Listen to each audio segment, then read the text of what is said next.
Be cool, be kind, be classy. The cupcakes are sweet and sexy. Have fun and enjoy the journey. Or just have a good attorney. No big whoop, no biggie. She lives near New York City. And not just a YouTube show. When you know, you better grab a straw. Learn about the law. It's cool here in the shade. Sipping motions of lemonade.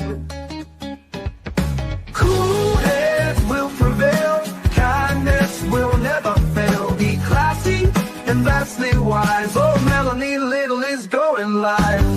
Oh no, where is Melanie? Follow the island's melody. There's a concert within reach. No surprise, she's at Jones Beach. She heard some music far away. Captain Jack's at Harbor Bay. He sings and his piano plays. Not all sounds are waterways. Speaking Yiddish and Latin, it's not just for Manhattan. It's for Proctor and Michigas. Ridiculous that insanus. Oy vey, Marcus.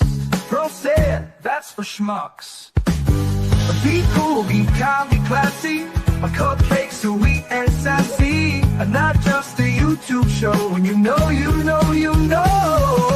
Cool heads will prevail. Kindness will never fail. Be classy and vastly wise. Melanie Little is going live.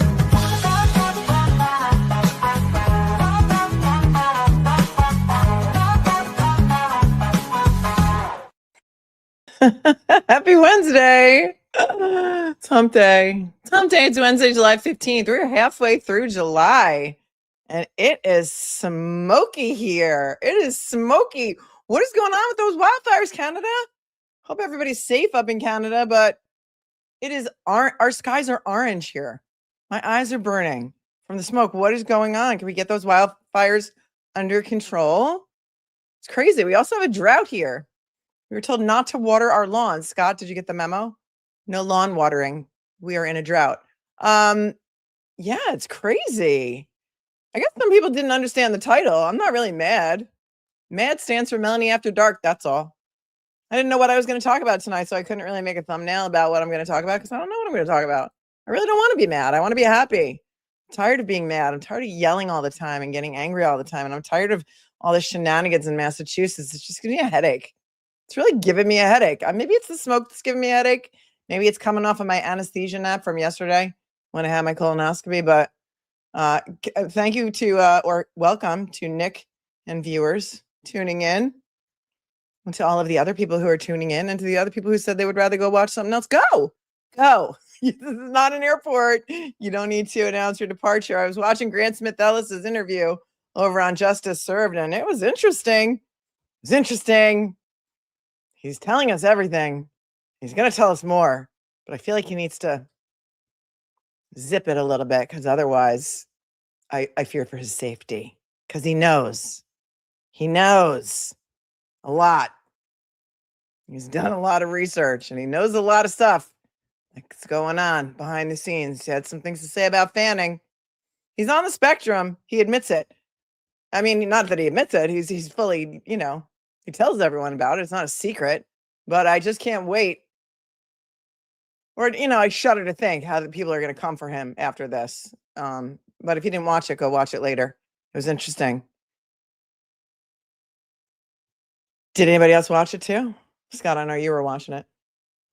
Judge Gildea drops his order today. Interesting. He's dropping his order today, July 15th, to lift the stay on the Proctor discovery because his deposition was supposed to be continued yesterday, July 14th. And so I guess they're going to have to agree on another day when Proctor can come for at least the second part of his deposition. There's supposed to be a status conference tomorrow morning at 9:45. I don't know if that's going to be televised or, there's a lot of rules. This judge has a lot of rules about streaming his conferences and, wants to put a lid on it, wants to handcuff everybody. And it's becoming more and more obvious the longer these cases go on. And I do predict that he will soon be in charge of the Karen Reed versus MSP and Town of Canton litigation as well, because I just have a feeling. That that case is also gonna be plucked out of the ether and given to him. And Scott, 25 years on the job, NYPD, says, I've known who Grant Smith Ellis was and is, but tonight was the first time I've watched him, and he was very impressive. He's got like a photographic memory. He really does. I mean, he knows a lot about a lot. He's wicked smart. He's got like facts. He can pull them out of the back of his head. Like, I don't know. I've never really, I mean, that's all I can say. I'm still blown away by some of the stuff that he said, and it's very interesting. Interesting stuff. Rosemary Scapicchio, I think, in my opinion, is going to be the one to burn the whole place down, because she gave an interview to NPR. We're going to watch that too, because Rosemary Scapicchio is going to lay some more knowledge on us. She wants to come at Proctor from all over, including another case that she's going to talk about that I had pulled up for you, because I fell into that rabbit hole. And I'm running out of things to say about how backwards Massachusetts is becoming. Like, Judge, you can't make rulings that fly in the face of the federal rules and the Massachusetts rules of civil procedure. You just can't. You don't have that authority. And I think a lot of people that I've seen interpreting this order, or people have sent me things of people interpreting this order, not necessarily lawyers, but other people, they're just misconstruing actually what the judge said. And so there's that. We're going to look at that first, and then we're going to go over to NPR, and then I pulled up some other stuff for you, and then we talk about whatever you want to talk about. Whatever you want to talk about, we can talk about, as long as you're nice. That's just the only rule, really, is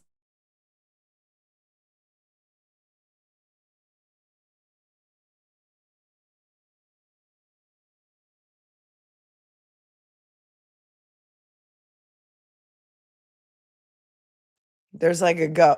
Okay. I don't know what just happened. Is there a StreamYard issue? I just got kicked out of my own stream. I wasn't even touching anything. I wasn't even touching the thing. I didn't swipe myself out. I don't know what's happening. I'm on the Ethernet. There's smoke outside from the wildfires. I don't know. I'm not frozen now, though, right? I don't know. I didn't freeze. I went off the screen. See, right, because I said I didn't have the patience for something, and then it froze me out of my own stream. Yep. I'm not frozen now, right? Oh, yeah, I can see it. It's very poor video.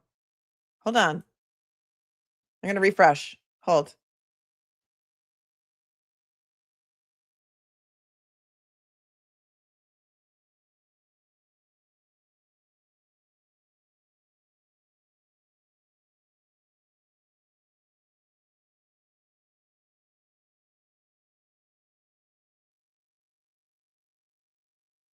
All right, let's see if this is better. Yeah, I know it's blurry. I just refreshed my browser. I don't know. It might be a StreamYard issue. I'm aware. Hold on.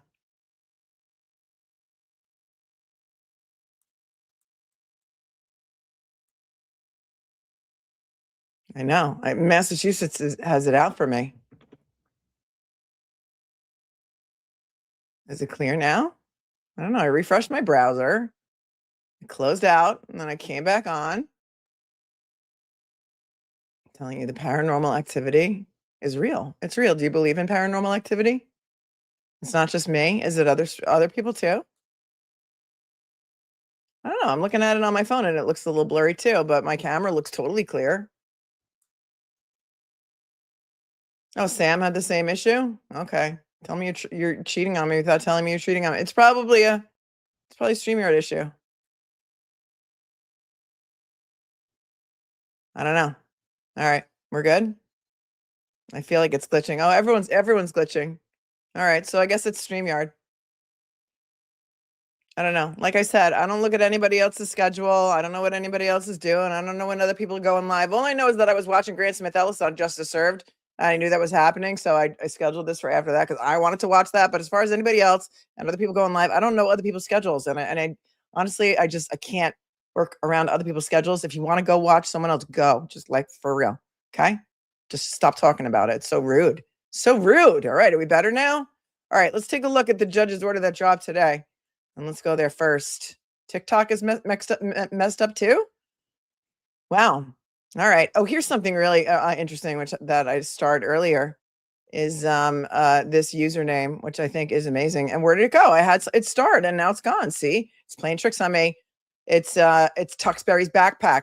I starred your comment earlier, Tuxberry's backpack, and I thought that was hilarious, and I love it. I love it. And then somebody could do Piles cufflinks. Piles cufflinks could be another username, or Piles French cuffs. Try that. Who doesn't love a French cuff on collar stay? And a cufflink. Okay. Mercury retrograde is in play. I don't know. StreamYard keeps jacking up its prices, and then also the service is not great. It is what it is. What are we going to do? I don't know. I just told you I wasn't going to get mad, and now I'm going to get mad. All right. Here's the order that dropped today, the discovery order of Judge Gildea. And he did ask everyone to submit like their own orders or suggestions, that he was going to put in his suggestion box before he came to this discovery order. He gave everyone an opportunity to like submit some papers and stuff. And really, quite honestly, I skimmed through them, didn't read them, didn't care, because I know that Judge Gildea is just going to do whatever he wants to do, which is really what he should have done in the first place. I'm aware that all status conferences are on Zoom, but I can't broadcast them. I'm not allowed to rebroadcast them under this judge's like specific rules of I'll be hanged at Proctor's ledge. If I stream it, I think I'll be hanged at Proctor's ledge. So the judge handed down this order today, as we say in the biz. And this is in the O'Keefe versus Karen Reed case, the wrongful death case for the car accident that didn't happen. This is what the judge should have done to begin with, just, issue an order. But no, he took suggestions and then he just issued the order. And here it is. And this is what he says. This order is issued based on my plenary authority. I mean, are we back in 1692? Plenary authority is like absolute. My word is God. Plenary authority to control, manage, and oversee the conduct of discovery under Buster v. Moore from 2003. In general, discovery matters are committed to the sound discretion of the trial judge. We remind judges that the scope and timing of discovery is within their discretion, and that the prevention of discovery abuse is sufficient justification for the authorization of protective orders. With this authority at hand, judges should not hesitate to exercise appropriate control over the discovery process. Remember, Judge Canoni used to remind everybody about this all the time. I am the supreme ruler. Whatever I say goes. Under her eye. Under her eye. There it is. The Handmaid's Tale, rubber duck, for the absurdity of it all. This matter was specially assigned to me on November 14th of 2025. In the 8 months since then, I have been presented with various motions to compel, motions for a protective order, and motions to quash. Well, that's what I would call your job. That's like your job. Yeah, she used to call it the gatekeeper. That's right. Just going to be, I am the gatekeeper. I am the gatekeeper, Jane. Jane says she was the gatekeeper. It's called, judging. It's judging, basically. It's judging. This is civil litigation. There's a lot of parties involved. There's a lot of non-parties involved. There's a lot of people that need to be deposed. There's a lot of issues here. A lot of issues of fact. A lot of questions of fact. A lot of questions of fact. And a lot of issues of law. Such motions have raised issues such as issues as to confidentiality of medical records, confidentiality of personnel and disciplinary records, and possible public dissemination and or posting to social media of deposition materials and other privacy-related issues. Okay. Let's rewind to the back of that sentence. Confidentiality of medical records. For some reason, I don't think he's talking about the medical records of Karen Reed. For some reason, I just don't think he's talking about Karen Reed's prescription records. I think he's talking about, again, Michael Proctor. And we're going to listen to Rosemary Scapicchio scream a little bit about Michael Proctor and why is everyone still protecting him? And why is Michael Proctor getting all of this special treatment? Because Aiden's tweet had nothing to do with the impounded documents that were filed with regard to Michael Proctor. We know it. We all know it. You knew it. You guys saw it first. You figured it out with the UTC time and all that nonsense. And the judge even admits it. And then we talk about the confidentiality of personnel and disciplinary records. Well, that's interesting because, you know, they don't want to give up goods disciplinary records, right? In fact, the Massachusetts, no, it was the Canton PD. It's Canton PD. They're trying to get goods disciplinary records from the Canton PD. And aren't they the ones who didn't oppose it in time? And then their attorney came in with the abada. I didn't get it. I didn't know. Give me more time. I didn't see it. Nobody emailed it to me. I had no idea this was happening. And then he says, and possible public dissemination and or posting to social media of deposition materials. Okay.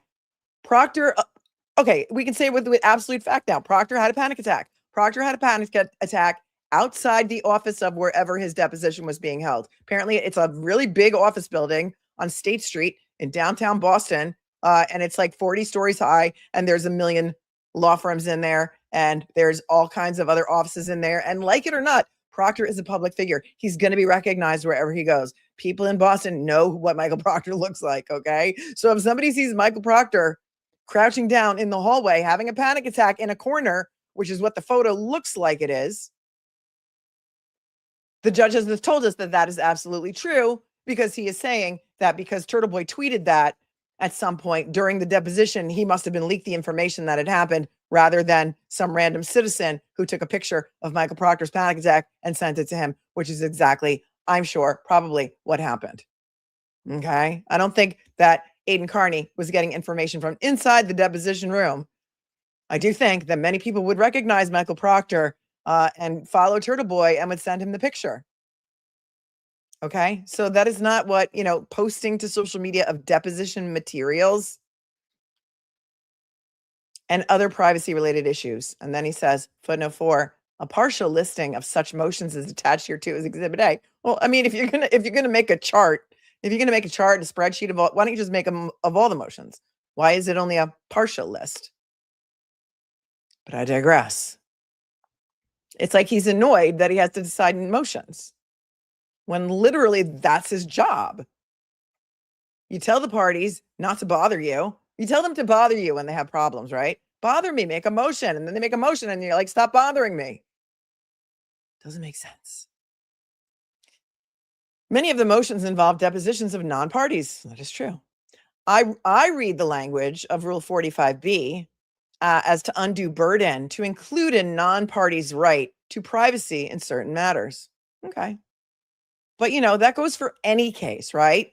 In any case, lawyers are held to the code of ethics in which you're not supposed to be publishing people's private information, their private medical records, the deposition testimony, unless it's, you know, attached to a motion and not impounded.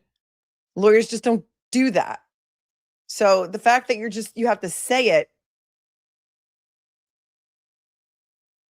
you know, speaks volumes about the way that you think about certain attorneys in this case. And we've seen it and we've talked about it and we see the way that he treats Karen's attorneys, and it's different than the way that he treats Diller. This is the case in which Diller is the plaintiff's lawyer. On June 29th, 2026, but now it's Buck, because you notice Diller hasn't come to court lately. Do you notice? Buck has replaced Diller, which I think was a very smart move because Diller might have been not so happy about what people are saying about him maybe on the internet. And I think Buck is more measured. And he seems I like his energy better. I like his vibes a little bit better.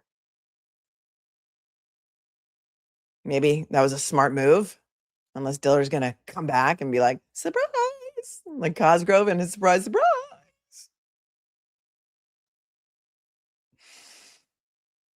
This is the way I feel. Jennifer says, hi, hello. Been away for a few live videos. Needed a break from the nonsense of this case and all the corruption is frustrating. I know. It is so frustrating. That's why I want to talk about other stuff. And then, I have other stuff to talk about. And then this happens. And I feel the same way. Like it's giving me a headache. Yeah, the bias is showing. It is. My opinion.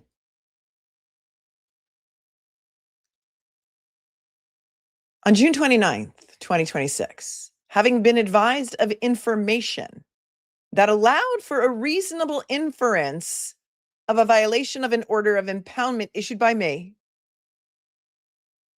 I issued an order, paper number 139. Okay.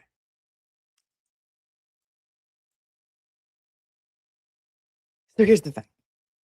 He wasn't even notified of the June 6th. It was a June 8th tweet.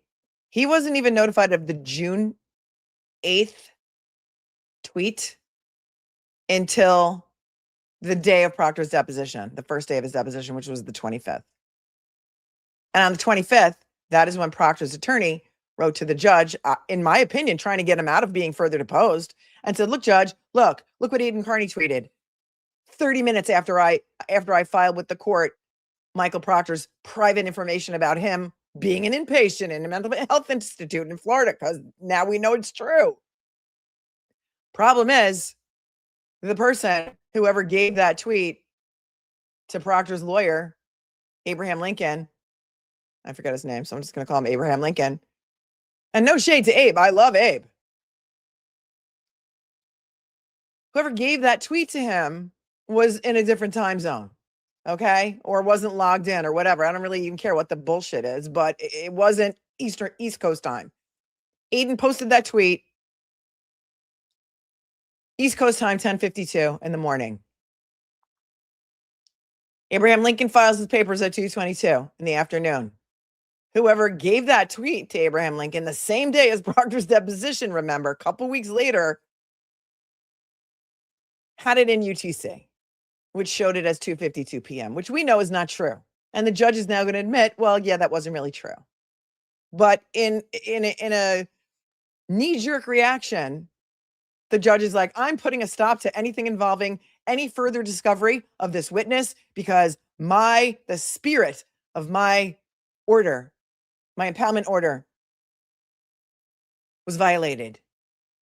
And in his mind, he's thinking, Karen Reed's team leaked this information to Aidan Carney, and then he tweeted about it. But we know, because we've been following this case and we pulled it up and we've watched it, that 2 days before this, on June 6th, it was a Saturday, Aidan Carney did a live stream and he said, listen, I got an email from somebody. I don't know if this is true or not. I'm just I'm just telling you what I got. I got an email from somebody.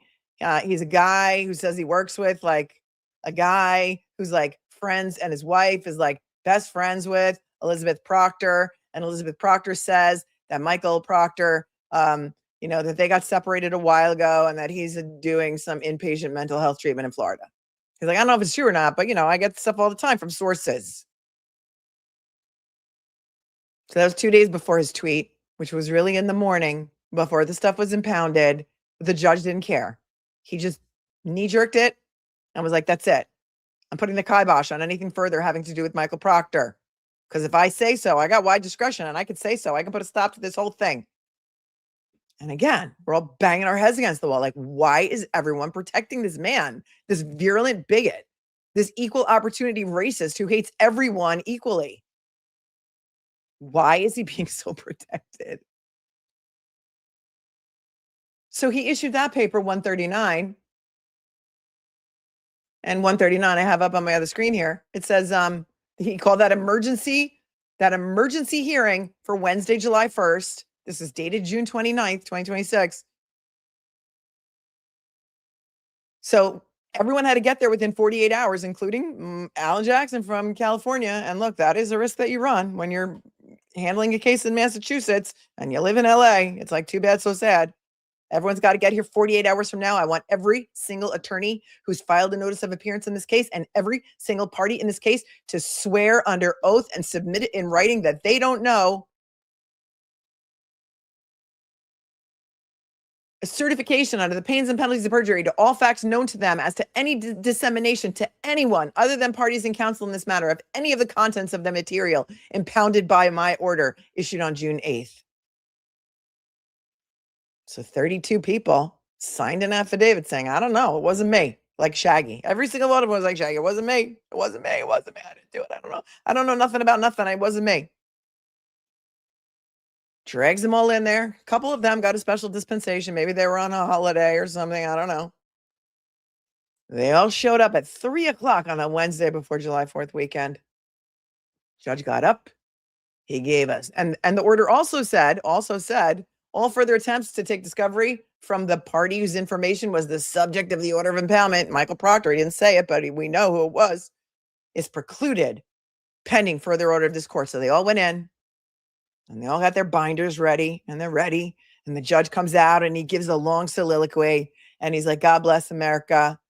You know, I'm going to tell you about I wanted everyone to get in here because you need to be reminded of the solemnity of the courtroom and how important it is what you do. The solemnity of the courtroom. And, you know, now courtrooms that we don't want this to be a spectacle. We don't want this to be a spectacle. His little sentence of, we don't want this to be a spectacle, prompted me to do a whole show on the Salem witch trials from 1692. Courts in Massachusetts have been a spectacle since 1692 when 200 people were accused of witchcraft. 19 of them were hung at a place called Proctor's Ledge. Yeah, it's true. You can't make it up. And the way that those hangings were public, 19 were hanged. One was pressed to death by stones, men and women. The people of Salem and surrounding communities would make a whole day of it. They did a whole march all the way down. Everyone would do the march all the way down to Proctor's Ledge so that they could all be there for the hangings. The courts have been a spectacle source since 1692, but I digress. So he said the soliloquy, and then he was like, he read some words from a freshman at Brandeis that was published in the school newspaper. He didn't say who it was. He just said a commentator. And he said, you know, all of a sudden courtrooms are court cases are about algorithms, pixels and algorithms. Again, this is the new media. Get used to it because it's not going anywhere. Nobody's watching the mainstream stuff anymore. They just don't. It's not interactive. People like to interact. And then he said, God bless America. Everybody have a great weekend. I'm out of here. Peace. And he left. And Alan Jackson was like, hello? He was like, he was pulling out a Cardi B, asking the clerk, can we be heard? He was like, hello. Hello. Hello, I'm here. But no, the court wouldn't hear anybody. And so he hightailed it down the Cape or wherever it is that he was going for the 4th of July weekend, and nobody got to say anything. And so then Karen's team made a motion for clarification, and he said, oh, no. That's not the proper use of a motion of clarification. No, denied. Meanwhile, he had said on a prior conference on a Zoom hearing, because we replayed it, you know, you can always move to clarify, but I'm not going to let you clarify it on the record here in front of everyone. And so they made an emergency motion for reconsideration of the order delaying Michael Proctor's deposition, pointing out to the judge that the time on that tweet was wrong and you got fooled. And then Proctor's attorney opposed that, and he said, okay, well, yeah, maybe. Okay, yeah, but here's another tweet. Here's another tweet. And he pulls out the tweet about the panic attack from the day of Proctor's first deposition, which was June 25th. And the judge hung his hat on that. And he's like, okay, well, yeah, maybe that one wasn't right, but, and I'm summarizing. He said, well, I'll read it directly to you. He says, I acknowledge the information in the motion as the time of the June 8th, 2026 post on X. So he's saying, I agree now that was incorrect. However, such information does not allay the concerns that gave rise to the order, especially given the content of a June 25th, 2026 post on X. The motion for reconsideration is denied.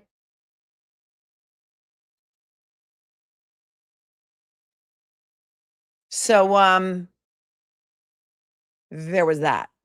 And so then he said, okay, you all got to come to an agreement. If he said this during his soliloquy, he said, if you all come to an agreement on a protective order or a gag order, and I agree with that, I will sign an order in this case. And then I will make sure that if anybody violates that order, they will be held in contempt. I will sanction them. I am the powers that be, and I have all the powers.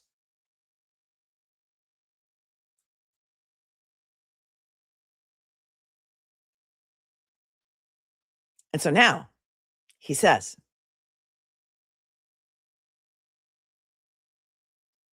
on June 29th, 2026, having been advised of information that allowed for a reasonable inference of a violation of an order of impoundment issued by me, I issued an order. That was that order. And then he was wrong. And then he said in my July 10th, 2026 endorsement on a motion for reconsideration, the one that I just read to you, I acknowledge that subsequent information as to the time of a June 8th, 2026 post on X alone did not allay my concerns that gave rise to the order, especially given the content of a June 25th, 2026 post on X.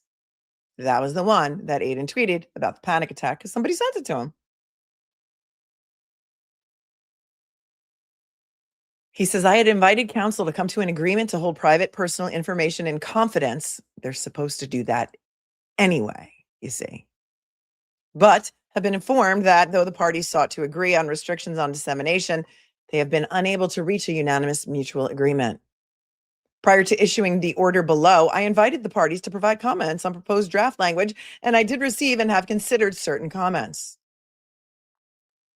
Based on the above, the following discovery order shall apply in this matter. So he's like, I got all your papers, I read them, and now I'm going to do whatever I want, and here's what I want to do, and this is what I'm doing. Here's the order. Quote, deposition testimony taken in this matter in the form of video or audio recordings or written transcripts, including private personal medical information learned at any such deposition or through discovery, protected information, shall only be used for purposes of this case or McCabe versus Reed et al. Now, a lot of people freaked out and they stopped reading and they were like, that's not fair. What do you mean? Karen's a defendant in both of these cases. She gets screwed. She can't use it in the cases in which she's a plaintiff. No. That's not what it means. You got to keep reading. This order is not intended to restrict the standard evidentiary guidelines permitting the use of prior deposition testimony in other proceedings. See, in other proceedings. As prior sworn statements, the use of prior depositions and other depositions in these matters, or the investigation of the veracity of any sworn testimony. That means impeachment. So yes, there are federal rules that govern that. There are also state rules that govern that. And he cannot prevent these depositions from being used in any other proceeding. So he can't do that. And he's not doing that. See why he's not doing that? Because he says, I'm doing that. And then he says, but I'm not doing that. Do you see? Because the standard evidentiary guidelines, there are Massachusetts rules of civil procedure. Rule 32 is the use of depositions in court proceedings. You can go read it for yourself. And then federal rule, I think the federal rule is 801.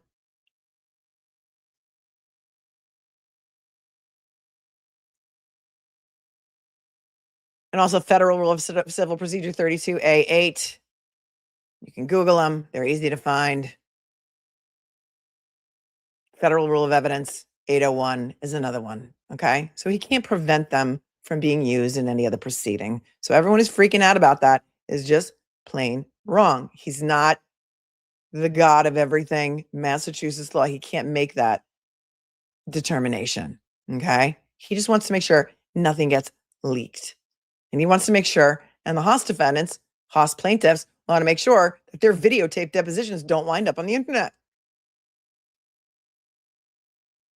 Goes on to say, the parties shall adhere to Trial Court Rule 8 relative to the inclusion of protected information in any filings, including any motions for relief from this order. I haven't looked it up, but I'm pretty sure that's the impoundment rule, when you should impound things. You should ask for things to be provisionally impounded, etc. And they did that a lot in the Karen Reed criminal trial, right? A lot of stuff was preliminarily impounded and we couldn't see it. And then it could be redacted. A lot of that stuff in Aiden's case too where it gets redacted and we can't see it. Oh, please.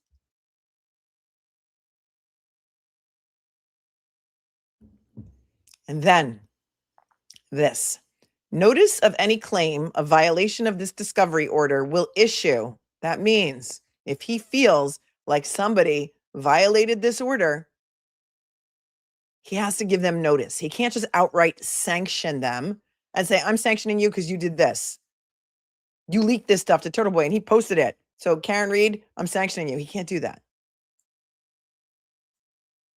He has to give the attorneys notice or the parties notice if there's a violation. And it says, and an opportunity to be heard provided before the imposition of sanctions. Because he didn't allow anybody to be heard when he did his soliloquy on July 1st. And they're mad about it. And I would be too.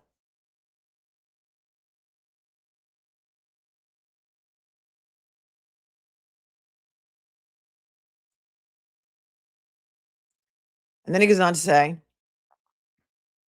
Campagna, 1987 case, says Rule 37 affords a judge broad discretion to impose whatever sanctions are just in order to ensure that the discovery process operates efficiently. I can do whatever I want. I can fine you $5,000. Or he said his examples of sanctions were dismissal or default. Dismissal benefits the defendant, Karen Reed, in the bars because he would dismiss the plaintiff's entire case. A default would mean it's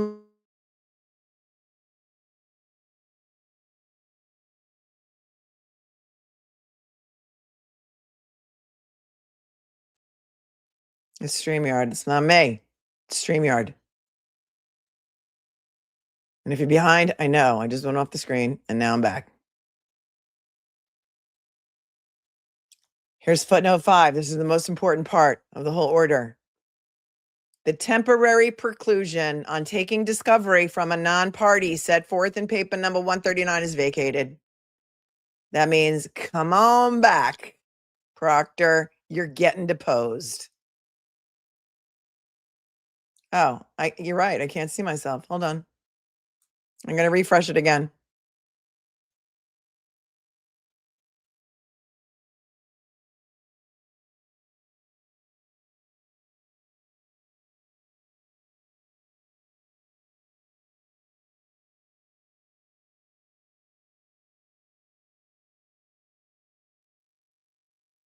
Could you at least hear me? When I was off the air, could you at least hear me? Because what I said was so perfect. Because I can't see myself on here now. Oh, now I can. All right. Could you hear me when I was off?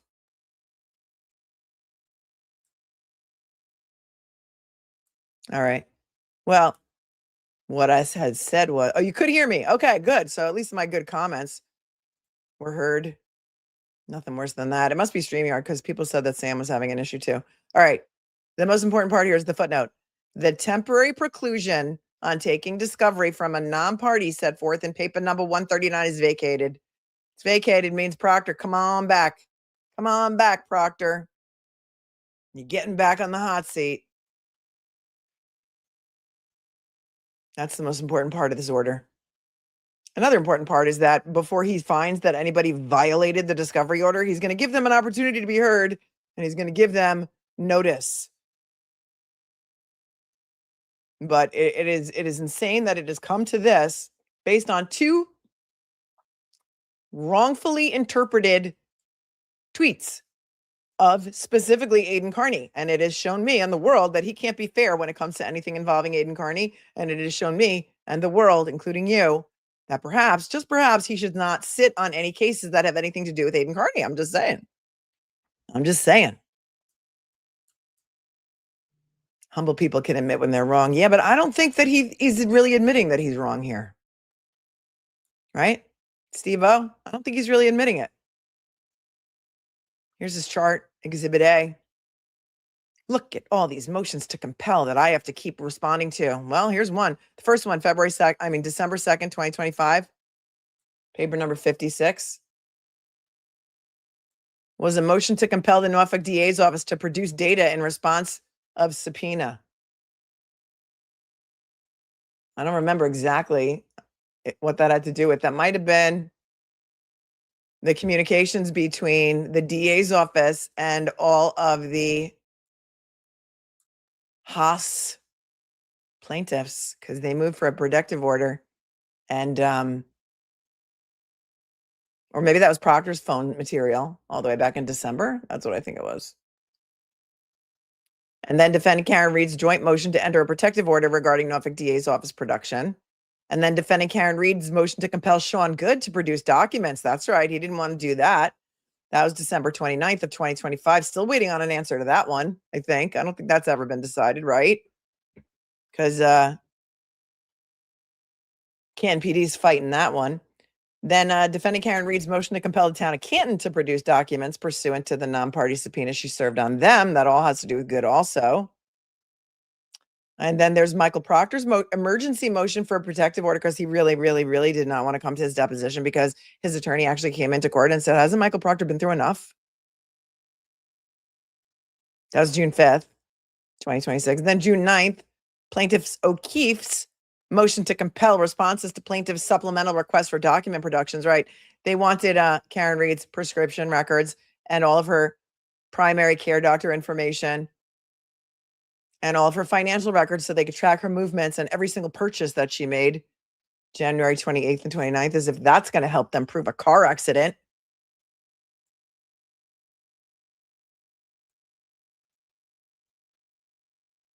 June 10th, defendant Karen Reed's motion to compel the Massachusetts State Police to produce documents, right? If people would just give stuff, then you wouldn't have to hear so many motions, Judge. Defending Karen Reed's motion to compel Colin Albert to attend a deposition and produce documents, right? He skipped town like Conrad Birdie and he joined the Army. June 25th, non-party case participant Lieutenant Brian Tully's motion to quash subpoena and for a protective order, right? Tully's like, I don't want to come and be deposed either. Then we got 629, defending Karen Reed's motion to compel Nicole and Brian Albert, Jennifer and Matthew McCabe, Allie McCabe and Brian Higgins to attend depositions and produce documents pursuant to non-party subpoenas, right? Because they didn't want to come either, except on very certain days that they said they were available. And then the plaintiff O'Keefe's motion to compel responses to plaintiff's supplemental keeper of records subpoena from Aidan Carney. We still haven't seen Aidan's opposition to that. They wanted his entire phone extraction. And then July 6th, non-party Brian Tully's motion for protective order governing his deposition. The motion to quash was denied. The motion against Aidan Carney was granted, but I don't think anything's happened yet. I don't know if he was even served with it. I don't know. Because they don't file the motion until everyone has responded to it, as we know. But who's the one most affected by all these motions? Seems like Karen Reed is trying to get most of this discovery and nobody wants to give it up. And ask yourselves why. And when you look at the things that the O'Keefes are looking for, they want Karen Reed's prescription history. Why? So they can prove that she was more or less drunk than the BS blood extrapolation tech is going to testify to. He testified to between 1.13 and 0.29. It doesn't matter because he wasn't hit by a car. Why do her purchases on the days of January 28th and 29th matter? Why does it matter? Unless you were looking for like another pocket. Unless you were going to say, oh, she went in to get her brakes fixed on January 28th and they botched the brake job. And so her car just flew into reverse and hit John O'Keefe. And so therefore now at least we have another pocket to try and collect money from. Like that would make sense to me. It doesn't make sense. But he made a nice chart for us. For what reason? I don't really know, because it kind of belies the fact that he's now believing everything about Karen Reed's team, leaking everything. I don't know. Where are we? What are we doing? What are we doing here?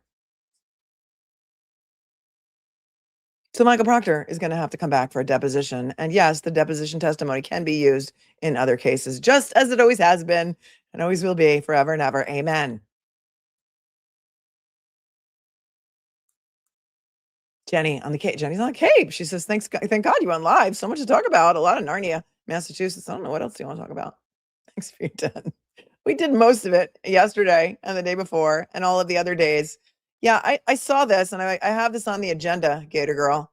I was refreshing the court docket on Sarah Grace Patrick all day in Carroll County, Georgia, and I have not seen the order. But Gator Girl says Sarah Grace trial starting August 3rd. It was denied for a continuance. I can't find the papers. They're not in the court docket. I know that her family or somebody's family gave an interview and said it's happening August 3rd, but I haven't seen the papers.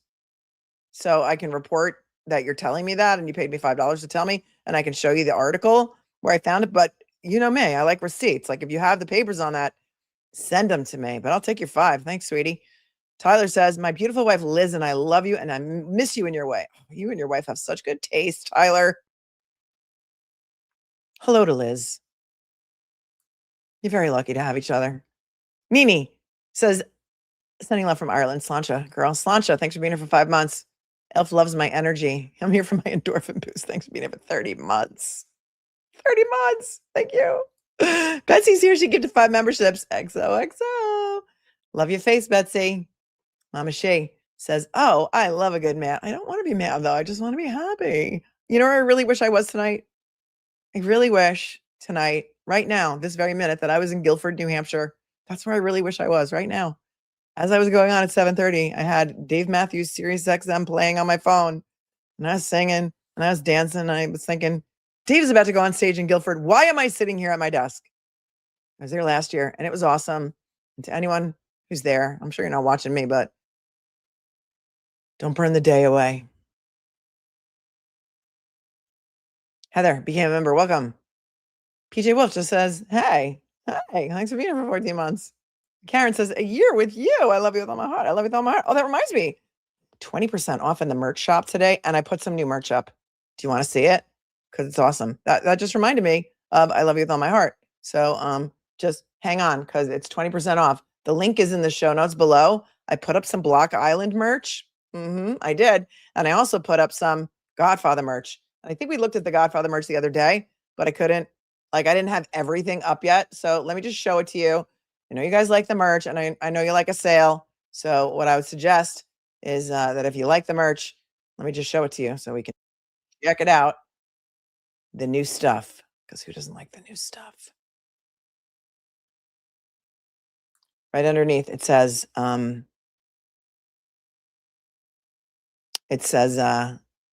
merch.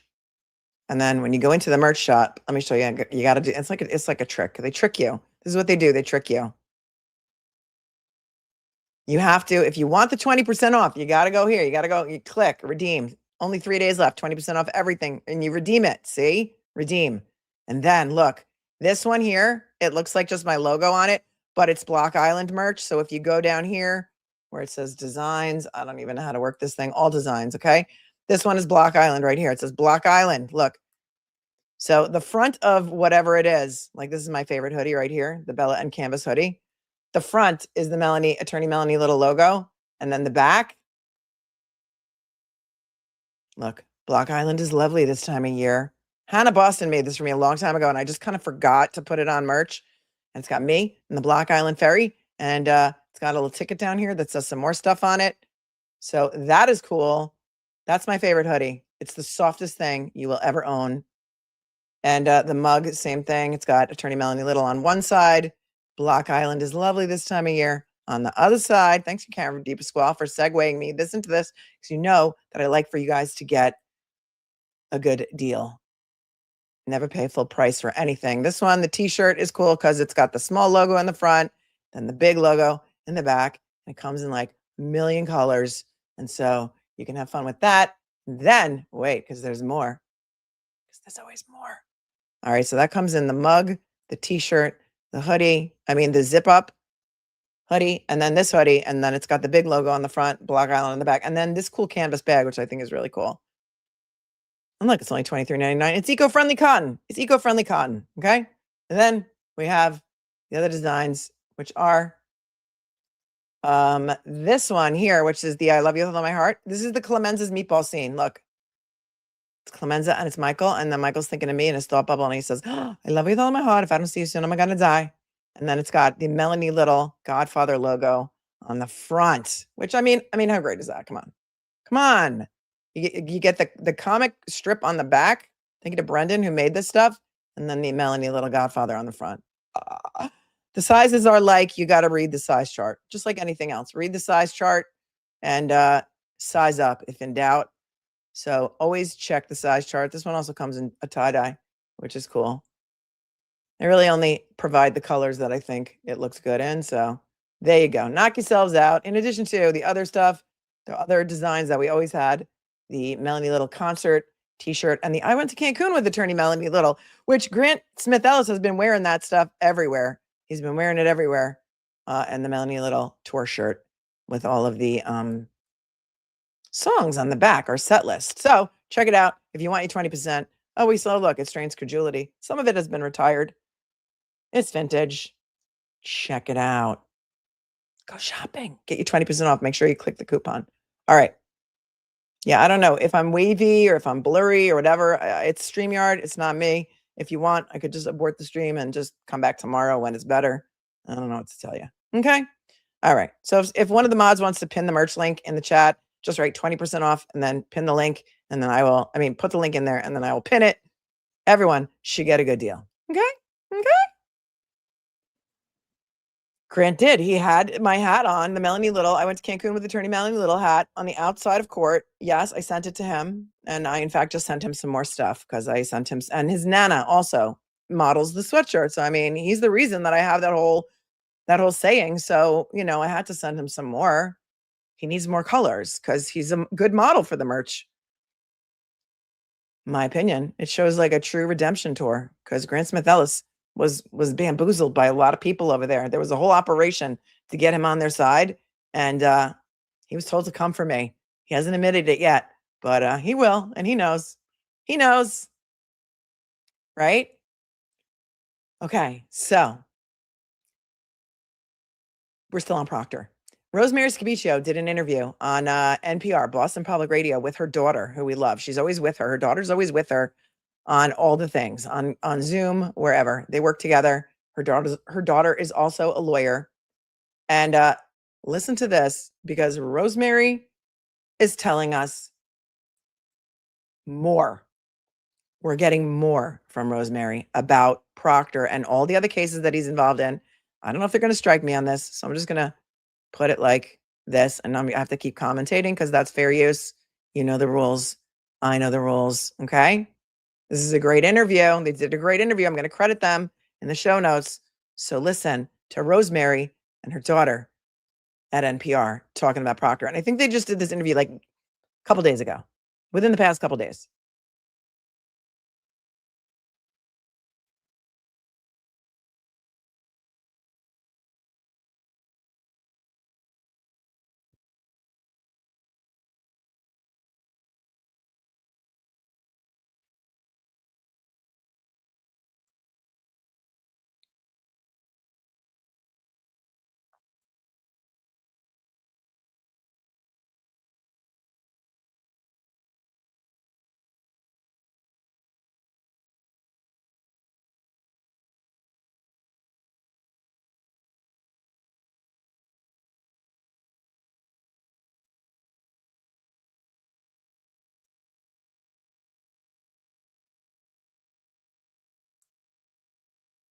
There's no sound. Why is there no sound? All right. You know what? StreamYard sucks. I'm going to try this again. I can hear it. Tell me if you can hear this now. My apologies. In the newly released batch of Proctor misogynistic, racist text, it refers to black people as the N-word repeat. Okay. If you're behind, stop. Can you hear it now? All right. We only didn't hear like a minute. So we're going to go right back to the beginning.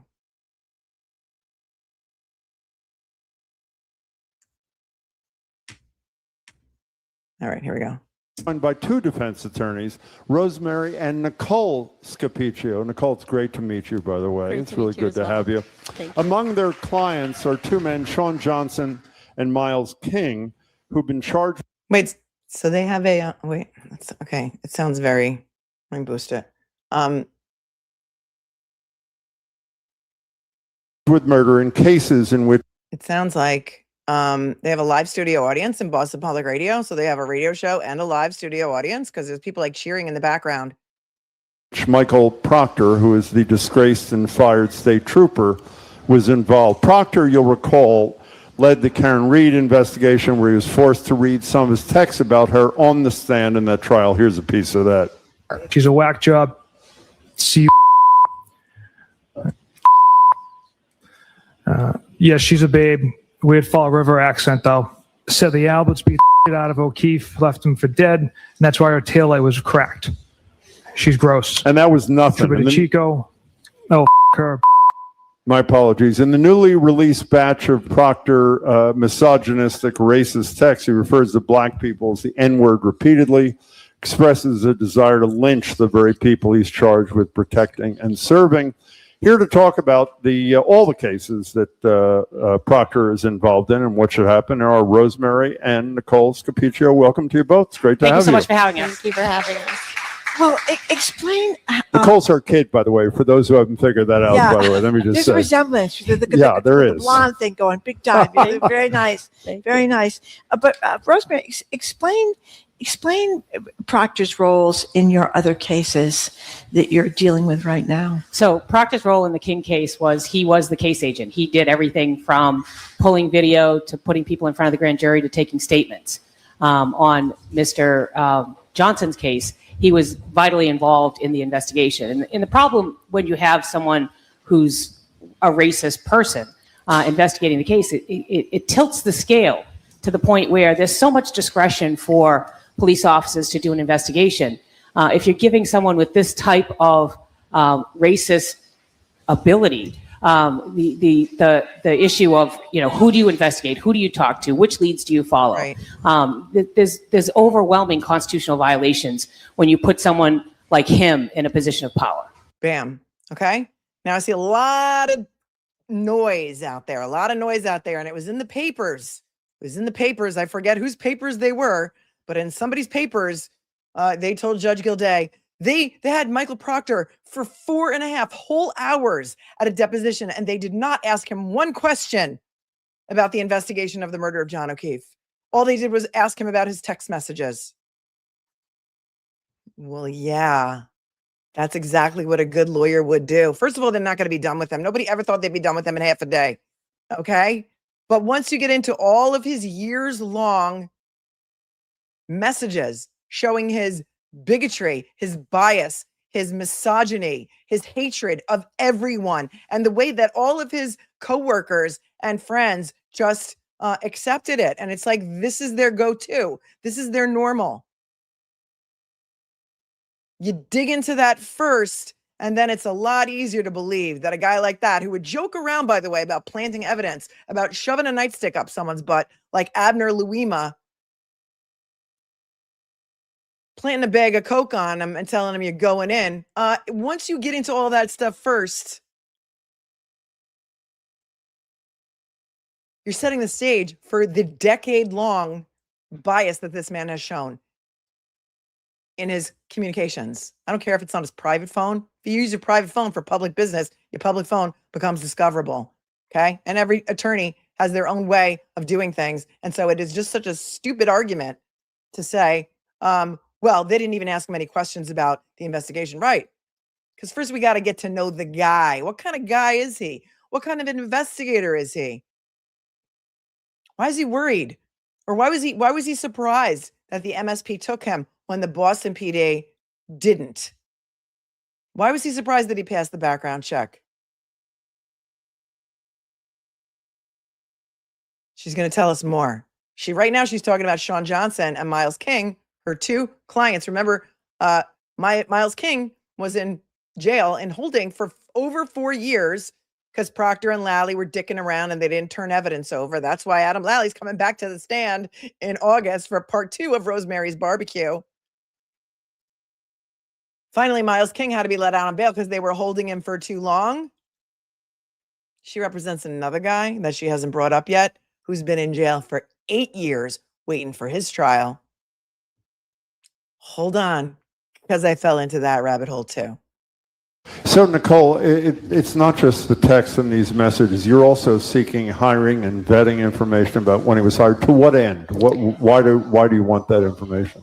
That's correct. No, you go. Oh, okay. So in terms of why do we want that information? We want the information regarding everything that has to do with Proctor so that we can evaluate on a full scale the impact that he had on not just our cases, but all of the cases in general. We think that this should be a situation where anyone who had Proctor involved in their case should have, first of all, access to all of the information that we have access to, and to be able to evaluate how Proctor's impacted their own investigation. And my understanding, She's doing the Lord's work for every defendant who may be wrongfully sitting in a jail cell because Proctor was his or her lead investigator too.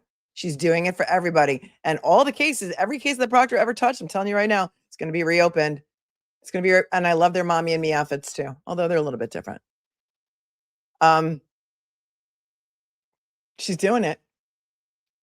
She's doing this for everyone, not just her clients. Because defense attorneys really have a passion for justice.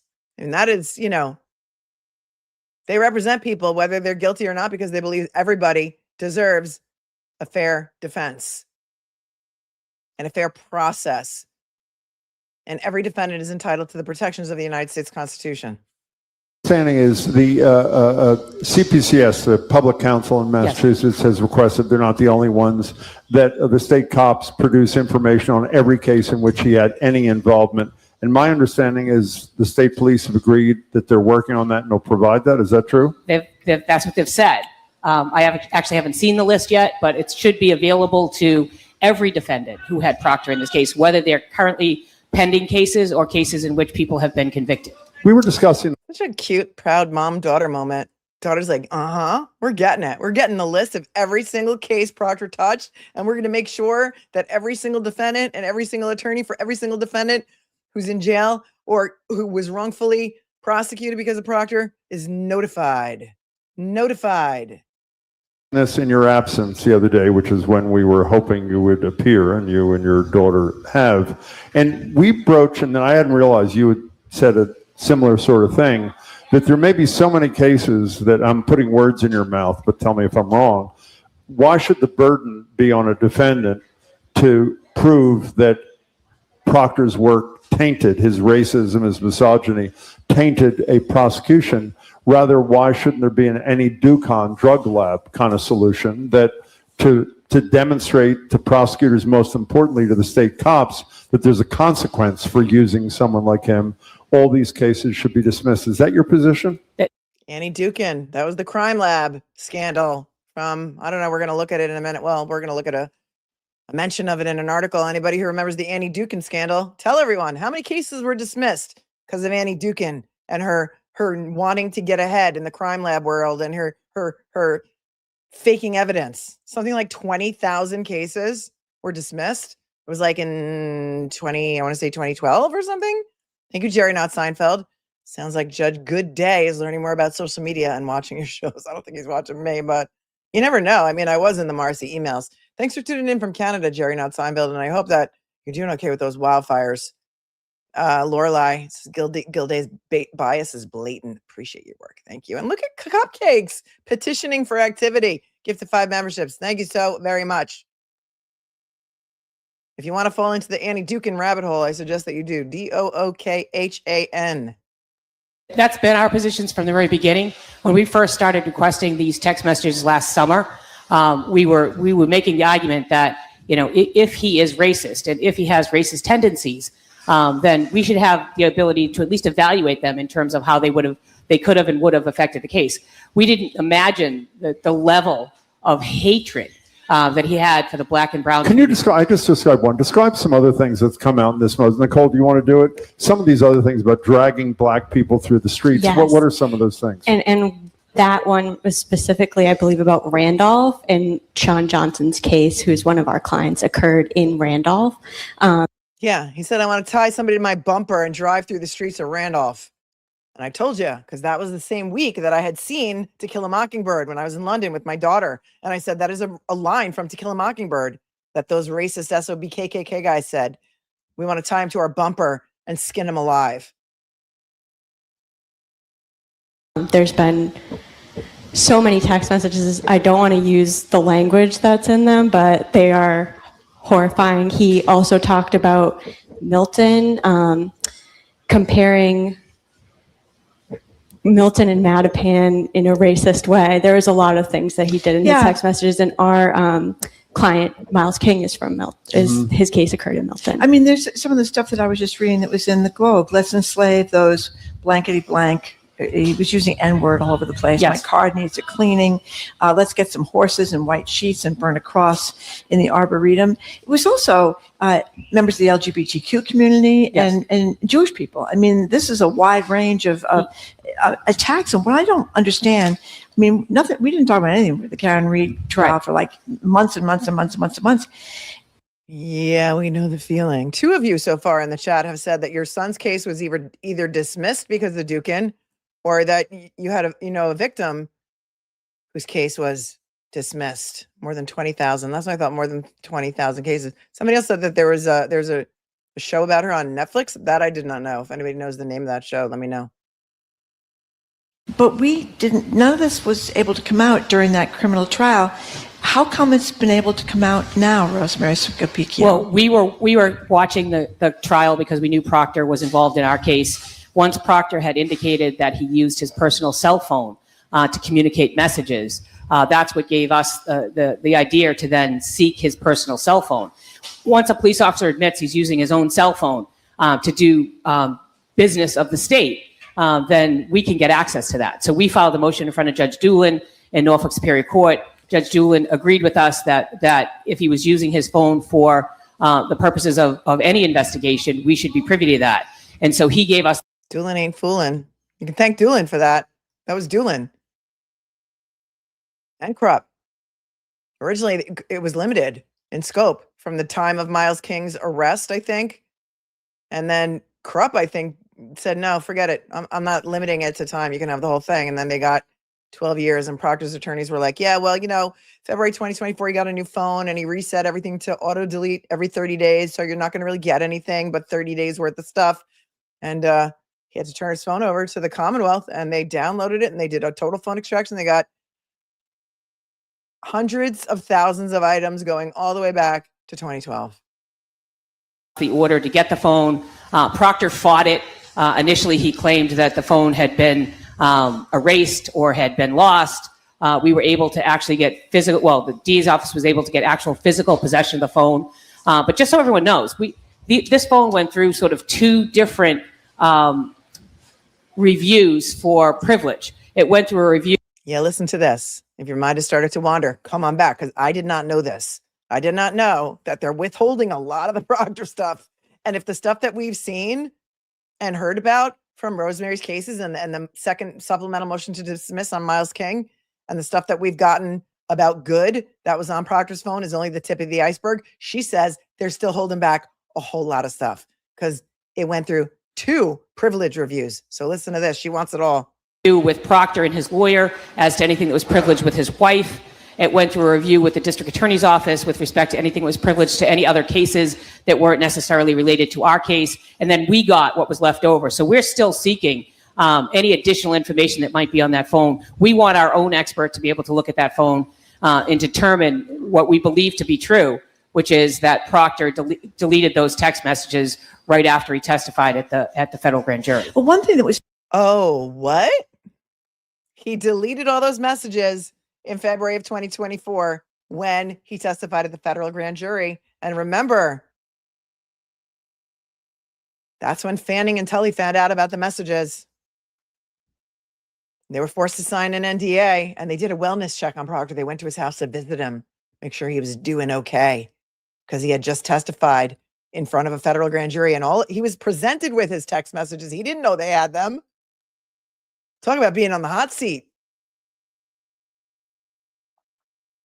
So the MSP has been on notice of this since February of 2024, which means that the Norfolk DA's office has been on notice of it since February of 2024, because they are an arm of the Norfolk DA's office. See how everything ties together? Very upsetting to me is a lot of these things that came out dragging people, through the streets of Randolph and all this Dragging racist black stuff. people. Yes, was from some of this dated to 2013, 2014. It was mentioned in these stories that there was communications between the Sean Good, who worked for the Canton Police Department, involved in the Karen Reed thing, and friends. So it makes you think to yourself, that's 13 years ago. To think that you had state troopers running around the Commonwealth of Massachusetts with these sort of racist and anti-Semitic and anti-LGBTQ things in their head is a little scary. Well, it's not just scary, it's unfathomable. Imagine being a black or brown defendant who was investigated by Proctor, knowing now that Proctor had these, that had these opinions about black and brown people, that they are less than, that they're not even equal to a real person. You compare them to animals. And compared them to animals, compared them to, to piles of dog poop. I mean, at one point they were calling them the poo people.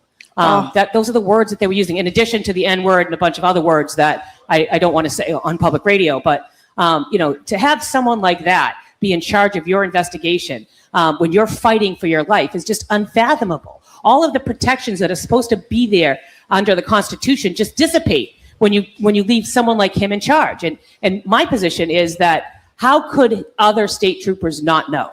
How could he be this racist? Every day he talked to this group of people without care, without any indication that anybody could ever hear these texts, and talked about wanting to kill black people, celebrating the fact that black people might be dead, talking about white sheets and burning crosses on lawns. Like, to have someone like that in charge of the investigation, and he didn't once slip in all of that time with his supervisors, with his fellow officers, it's implausible. It just didn't happen. Well, We know also that he told Sean Good, oh, if you're coming on duty right now, I just passed an accident, but there's a bunch of black people in the car, so don't rush. Let them die. We know that he had those communications with Sean Good, right? Leonka says, but were they really checking in to make sure he was doing okay? Or were they actually reminding him what would happen if he didn't stick to the script, right? And or the timeline. I take it one step further. I can't believe I'm saying this to you. If you conclude, which I think is inescapable, how could others not know? How could there not be other proctors in the state police that weren't forced to read their own text in the Karen Reed trial? So what can and should the state police be doing? What should the governor be ordering to make sure that, or find out if he's the only one of his kind? So I think there needs to be an investigation and some sort of commission formed to be able to look into all of the Proctor cases. But I don't think it ends with Proctor. I don't think that he's the only one out there. He happened to be the only one we caught after all this time. So what do they do? What do they do to find out who the other proctors are? If should there be? Bring in your cell phone. You're a state trooper. Bring in your cell phone and let's look at it. What's wrong with that? Who has the Surprise! How about that? Bring in your cell phone. You think they're going to go for that? Do you think the union's going to go for that? That's what she says. And the guy who's interviewing her, I'm sorry, I don't know his name, but he's like, we didn't hear any other state troopers, on the stand getting cross with their text messages. Yeah, because the feds only went for Proctor. They got those from the feds. That's the only reason they have them. What else do the feds have? You think the feds have gone away? You think the feds stopped investigating whatever it is that they're investigating? Grant Smith Ellis was on earlier, as I said, with Justice Served. He says some of this ties back to Epstein. He's done a lot of research on this, tying it into Sandra Birchmore and Tiffany Overstreet. Tiffany Overstreet was a woman who was involved with Robert Devine. They made up some charges against this woman, Tiffany Overstreet. Some of you might know, I think we fell into that rabbit hole once on a very, very early Sandra Birchmore stream. There's a lot more going on here. There could be some trafficking. There could be some brothel stuff. I mean, the CDL scandal was something that I covered. That was like nothing compared to this. Like those MSP troopers trading CDL licenses, commercial licenses to drive 18-wheelers to guys who didn't pass the test in exchange for things like snow blowers and plunge pools and new driveways. There's a lot more going on here, and none of it has to do with Karen Reed. And let me tell you something. She's going to bring the one. She's going to be the one. She and Rosemary Scapicchio, who are going to burning down the house. The whole house of cards is falling. The dominoes are falling, and you can tell. You can tell. Because then that's when they start coming for you. That's when it's all ad hominem attacks, is when you're right over the target. I wonder if they're going after her on social media yet. Ability in cases where Proctor was actually involved, and let's assume that, not let's assume, your view is they should all be dismissed because they're so tainted by his presence. Is that a decision that the Supreme Judicial Court would have to make in terms of the whole spectrum? Who could decide that? Well, it could be decided by the individual district attorney's offices where Proctor was involved. All the cases in their jurisdiction. All the cases in their jurisdiction. So Proctor worked mainly out of Norfolk County, but he has some cases in Suffolk County. I actually have a case, Lance Hollomon, that he worked on in Suffolk County. We're going to look at Lance Hollomon after this. He's been in jail for 8 years waiting for his trial. So we're going to talk about Lance Hollomon. He was also involved in Justin Root, right? Michael Proctor investigated that too, or he investigated the cops who shot Justin Root.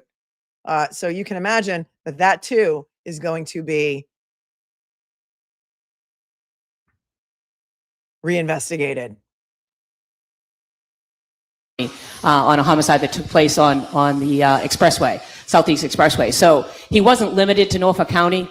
And in terms of the way that they can investigate this, if they decide to look into it as a district attorney's office, they could convene a grand jury, they could subpoena evidence, or they could do what they did in Annie Dukin, saying it's just too big for us to handle. So we're looking for some guidance from the SJC in terms of how to best handle this case, because it is going to affect the criminal justice system. It is going to affect Norfolk County probably more than any other county in terms of trying to file motions for a new trial. But again, why should the onus be on the defendants who were exposed to his racism without their knowledge? Why can't it be the district attorney's office taking the reins and saying, we're going to do something about this because this is unacceptable? We're talking to Rosemary and If Adam Deitch gets elected, the shit is really going to start coming down, because he says if he's elected district attorney, he's going to enact an anti-corruption task force. Like, this is no joke. If you live in Norfolk County, make sure you get out and vote on September 1st. Tashai, look at Tashai. Lance Hollomon is waiting for trial for 8 years, but they were in a rush to try Karen Reed twice. Great point.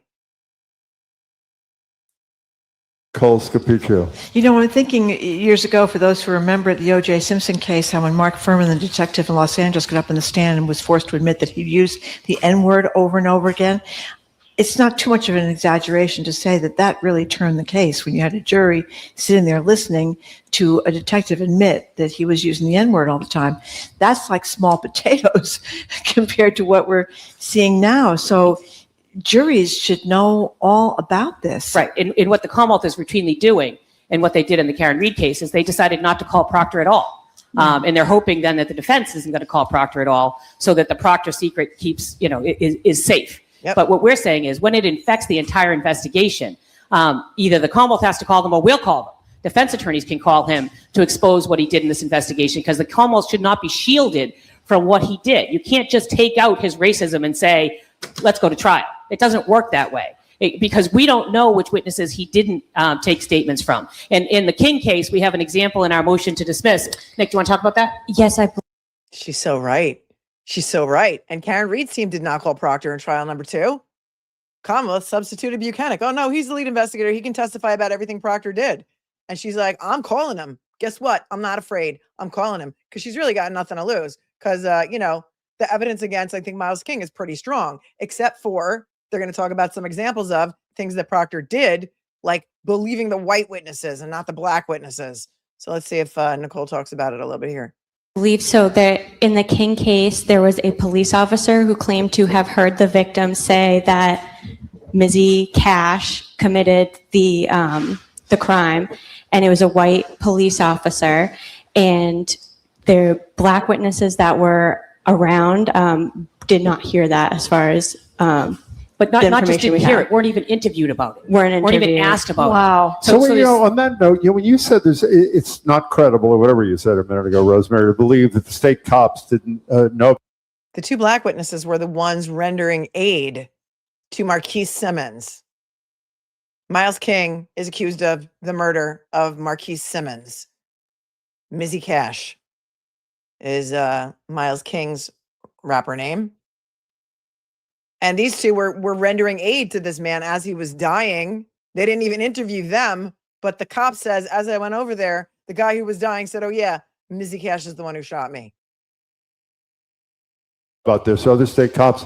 Is it credible to think that prosecutors didn't know about so the infection here may spread, its tentacles may be into everybody. It is. I mean, the fact that in Norfolk County and in most counties, state police officers are chosen, the troopers are chosen by the DA to work on homicide cases. It's like a plum job that you have. You're not at the airport looking at photos. You're working on homicides. You're interviewing witnesses. And so it's a very, sort of cream of the crop job. They picked him. And one of the things we're looking into right now is how did he pass the background check? Because one of the tweets that or one of the exchanges that he has with his friends is, "I can't believe I passed the background check." Yep. And it turns out his own words. His words. It Right. turns out he applied to BPD and didn't pass the background check, and we want that information. And that he applied in terms of the Norfolk County District Attorney's Office twice. We believe he was rejected or not hired the first time, and then was resubmitted and hired the second time. We have asked. Well, that's interesting because we know, or I know now because you guys told me, Proctor's wife's father, his father-in-law, is with the FBI or retired FBI. How many calls does that guy have to make? Boston PD rejects him. Norfolk DA's office rejected him the first time. Then he gets hired by MSP, and then he's chosen. He's the chosen one. Handpicked to come on board with the Norfolk DA's office. I wonder why.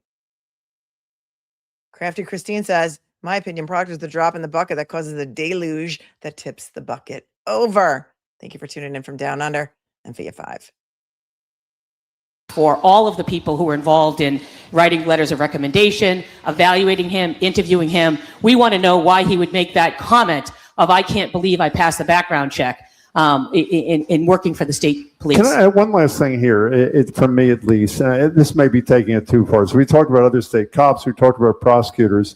So there's a state cop that is unnamed state cop tomorrow, next week, who's testifying in case against a black defendant with serious charges. It seems to me that it's not unreasonable to say, we'd like to know what his or her private communications were too. I assume, unless you have some evidence to suggest that should happen, a judge is not going to allow it. But again, this could infect the whole operation. Right, and that's why the district attorney's office and or the governor's office has the power to conduct these investigations, has the power to subpoena this information.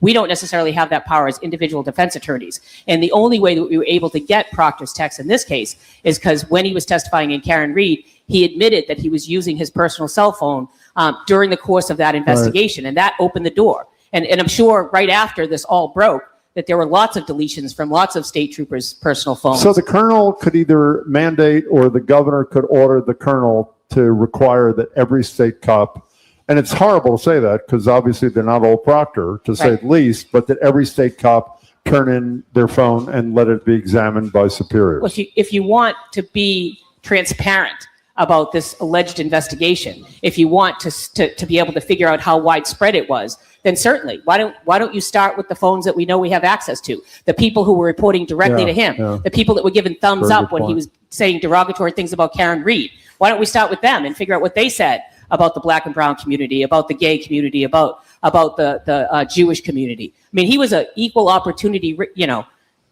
bigot. So what's it like working with your mother, and has she ever He hated everyone equally.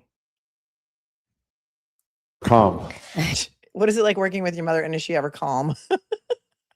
I love it. It's so interesting. And is she ever relaxed? I'm going to say there's never a dull day. Okay. That's how I'm going to answer that question. No, she is incredible. She is. You really are, Well, Rosemary. thank you both very much for coming Good luck in. with your And cases. yeah, Thank- I don't, if anybody knows the name of the interviewer and the name of the female interviewer, both of them, let me know. This is Boston Public Radio. I will link the full stream below to give them credit on this. This is, well, it says GBH News. It's Boston Public Radio. The whole entire stream, it's on YouTube, is like 4 hours long. It is their live show from Tuesday, July 14th. So it was just yesterday. That was good, right? That was good. JP says it's going to be interesting if they start doing depositions in the defamation case. I'd love to see Aiden use them as impeachment in his criminal case. Yeah. Oh, Fire Dancer is here. Thanks for everything. Thank you. Hashtag, I wish I was in Guilford, New Hampshire tonight. Don't you? Bet it's a great show. I don't know what's the weather like in New Hampshire right now. Is it raining? The smoky here. Thanks, Fire Dancer, for your 10. Paula, happy 10 months. Hope my email gave you a chuckle. You know, I had to just look that up because I was like, oh my gosh, she's testing me now because I got 1,000 emails a day. But Paula sent me email. She was at a dispensary and she went into a dispensary and she found Grandma Georgia's Cannabis Kitchen lemon pound cake old-fashioned gummies. And that's hilarious. That is very, very, very funny. And she sent me a picture of them. Lemon pound cake gummies because, you know, Afro Man. You're welcome. So thanks, Paula, for being here for 10 months and for giving me a chuckle. I like when I get nice emails and funny emails. And V says, Corey Hopkins suggested that Turtle Boy files something to get Gildea recused from all of this because he already has shown bias against him. What do you think about this? Yeah, I've been saying that for days. I've been saying it for days, and it's become more obvious now because he's using Aiden Carney as his example of why he thinks his orders were violated. And he's accused, basically, Karen Reed's team of leaking it to him. So I think it's a problem overall. And I think, yeah, I do think that. But again, everything costs money. So if you believe in the First Amendment and you believe that Turtle Boy has a right to do what he did and petition the government by suggesting that Karen Reed is not guilty and other people are, and they were never investigated as suspects, donate to his defense fund because every page costs money. Every appearance costs money. It is a very, very, very expensive fight to fight. And if you didn't see this, listen to this. Mandy Matney. You guys remember Mandy Matney? She's a journalist from Fitz News. I think she was with Fitz News originally down in the low country of South Carolina, who did a lot of reporting on the Murdochs. And she went after the Murdochs mercilessly. And the boat crash with Mallory Beach's family. There's a civil case that the Beach family has against Parker's. Okay. It's a different case than the wrongful death case. The wrongful death case, boat accident, was settled a long time ago. I covered that. Mandy Matney has just been sanctioned by a judge in the Low Country, $175,000 for not showing up to a non-party deposition. $175,000. She didn't show up for a deposition. And then she did show up like 10 days later. The judge didn't give a shit. He's like, she's paying $175,000 in costs and attorney's fees. And I have no tolerance for it. I have the order. I was reading it before I came on with you. It's like 20 pages long. She could appeal it. But if you appeal an order like that, interest runs from the date of the judgment. So good luck. These non-parties better take a look at what's going on in South Carolina and show up for their freaking depositions. You just don't no-show. And didn't we find out that one of the witnesses in this case did no-show? Like, was it Julie Albert who just didn't show up? Thank you, Mitchell. Radio, Jim Broad and Marjorie Egan. Thank you. Mitchell knows everything. Mitchell, you suggested that I use MAD for Melanie After Dark. And then I put that on the thumbnail. I'm giving credit to you, Mitchell, because you did suggest it. And then people were like, why is she so mad? I don't want her. It's just an acronym. Is that what you call it? It was Julie. So Julie Albert didn't even show up. Not a peep from the judge, right? Not a peep. But if you want to go over that decision one day, we could do that. That'd be a fun thing to do one day. Because she did a weird thing. Like she showed up at a different location And she was like, no, this is where I want to do the deposition. So I'm going to be here until noon. So if you want to do my deposition, come here. And I want my husband to be in the room. And, she had a lot of conditions and they didn't come. And then they made the motion. And then even though she did show up eventually, like 10 days later, judge said, I don't care. She's like, you can't just ignore a subpoena. 175 grand. So I thought that was very interesting. And I thought that that is something that we should touch on one of these days, but I gave you the spoiler. I just gave you the spoiler. And that's basically it. Let us take a look now, because of course we have to, because this is me falling into a rabbit hole in real time with you. At the Lance Hollomon case. Okay, this is in September, because you can't make this up. When I started looking into this, I was like, what?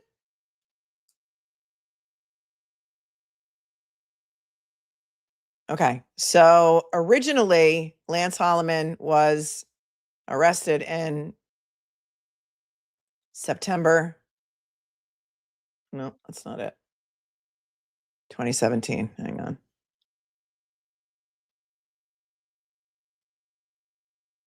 Okay, I don't know if any of you remember when this happened. This was in what just happened? Well, I had it up on Mass Live, and now it's saying I can't access it, so I don't know what the hell that means.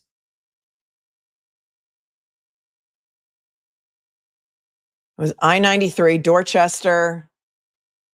He was accused of shooting, or he was arrested in shooting 2 motorcyclists. This was back in September of 2017. And then he was arrested for shooting his girlfriend. All right. So this is the case that Rosemary Scapicchio was talking about. And I'm telling you that he's been in jail for 8 years. This is when he was originally arrested in September 2017. 2017, they've been holding him since. In the case of a father and son who were shot on the expressway.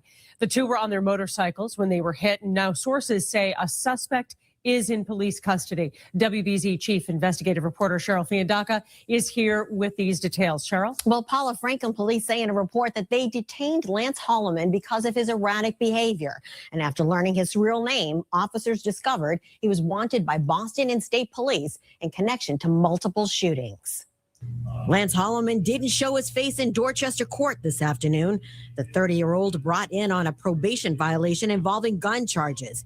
He was detained by Franklin police early this morning. This is his mugshot from a previous arrest. Sources say Hollomon, who lives in Dorchester, allegedly shot a 54-year-old man and his 32-year-old son late yesterday afternoon. Both were on motorcycles in the Neponset area on Route 93. Police say witnesses reported a red SUV sped away from the shooting and got off at exit 5. Hours later, police found the SUV, but not the driver. Sources say the SUV was rented by Hollomon's girlfriend 2 days earlier. Last night, she was shot and killed in her Dorchester apartment. The I-team has learned Hollomon is a person of interest in that case. Neighbors of the couple say they aren't surprised by the violence. What happened is an unfortunate situation. Yeah. And what happened there, that bullet, I could have been dead. Well, the motive for the shootings remains under investigation. Hollomon remains in custody and has not been formally charged with the expressway shootings or the murder of his girlfriend. One of his victims remains in critical condition. Paula, David? All right. Okay, so that was the original arrest in 2017. And then, again, as you know, this was a double shooting here on the expressway that rattled so many drivers. Oh, well, it's rolling into another article or another piece from the same time. So this is does anybody remember when this happened back in 2017? That's what she was saying, that my client was in Randolph. And the way that Proctor was talking about people who live in Randolph, right? All right, here, let's listen to this one because it just auto-played. Over the past several, this was a double shooting here on the expressway that rattled so many drivers over the past several days, and tonight a break in the case that's now linked to a Dorchester homicide. Lance Hollomon of Dorchester, now an accused double murderer, after an arrest warrant was issued this afternoon from here at Dorchester District Court. The 30-year-old is now charged with the fatal shooting on the expressway last Sunday afternoon and the murder of a woman inside this house on Santuit Street in Dorchester Sunday night, where Hollomon lived. Police say 32-year-old Scott Stevens Jr., along with his 54-year-old father, both riding motorcycles, were shot on the expressway. And they were very responsible people. I know that. The younger Stevens died at the hospital this week. His father is expected to survive. Hours later, Hollomon's SUV was located not far from Santuit Street, which is where police found 24-year-old Michaela Gingras. She was shot to death. Hollomon is charged now with her homicide. This is Hollomon's mugshot after he was taken into custody early Monday morning in Franklin. Officers describing him as acting strangely. He was turned over to Boston police on outstanding warrants and was being held on $150,000 cash bail. I'm glad that the district attorney worked quickly with the state police and Boston police. So what happened out here may be a case of road rage. However, we won't know more information until prosecutors reveal that when they attend to this case and take Hollomon to court. But right now, there's no date for that. So the investigation into all this is ongoing tonight. We're live in Dorchester. Steve Cooper, 7 News. Okay. So, but wait, there's more. Because of course there is. So in December of 2017, so it's alleged that he shot 2 guys out of a red Jeep that were on motorcycles. One of them died. And then his girlfriend, who was sitting in the passenger seat with him, he then, it's alleged, killed her later at his house. And all the people in the house are no longer available to testify. And Rosemary Scapicchio is like, my client's been in jail for 8 years awaiting his trial. And it still hasn't happened. Are they going to let him out like Miles King? So listen to what happened in December, because you just can't make this up. December 2017, same case.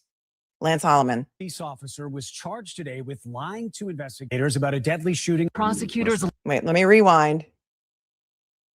A Boston police officer was charged with lying to investigators because the Boston police officer woman is his baby mama. You can't make it up. Here you go. Boston police officer was charged today with lying to investigators about a deadly shooting on the expressway. That woman and the suspected gunman have a child together. WBZ's Beth Germano has the story.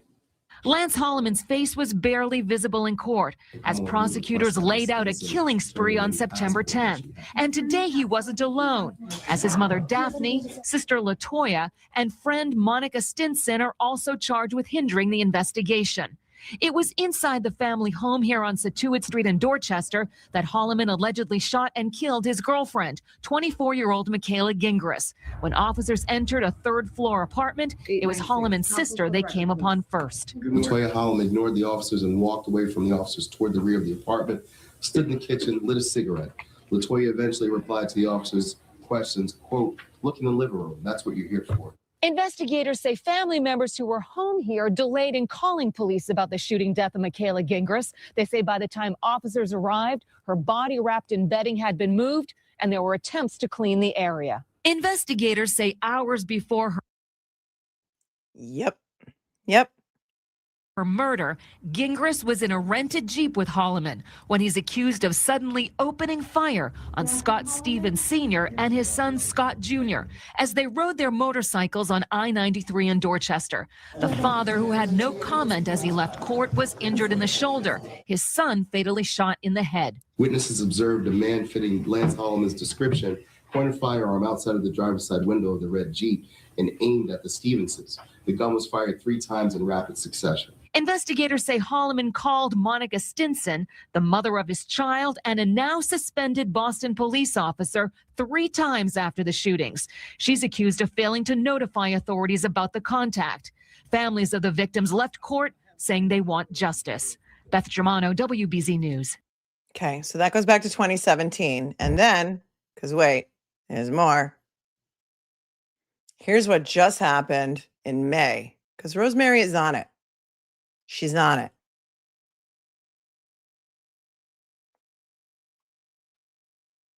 And this is what happens when you have guys like Proctor investigating cases like this, because guys like this, if he's really guilty, just like many people think Miles King is really guilty, are going to get out because of Proctor.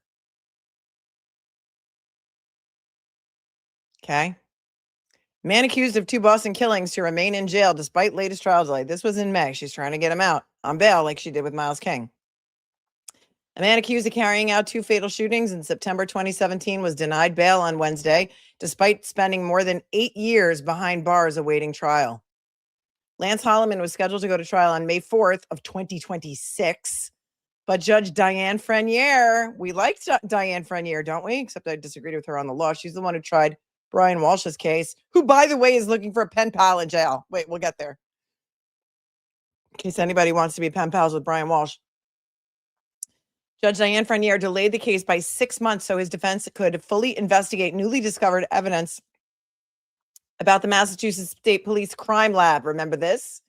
Remember how Rosemary Scapicchio told us that they had a new database of all of the crime lab things that went wrong? We're going to learn more about that now. Frenier agreed with the defense that the latest delay was a change in circumstance that warranted her considering whether to release Hollomon. Hollomon has been held without bail since 2017 when he was arrested, then indicted in connection with the killings of Scott Stevens Jr., that was the kid on the motorcycle, and Michaela Gingras, who were shot in unrelated incidents. Hollomon is also accused of carrying out other acts of violence on the day of the killings, including ramming a rented Jeep into a Porsche on Interstate 93 and shooting Stevens' father, Scott Stevens Jr. Again, lead investigator, Michael Proctor.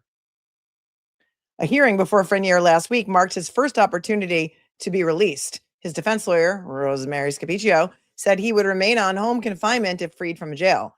Scapicchio argued that continuing to hold Hollomon without bail would be a violation of his due process rights.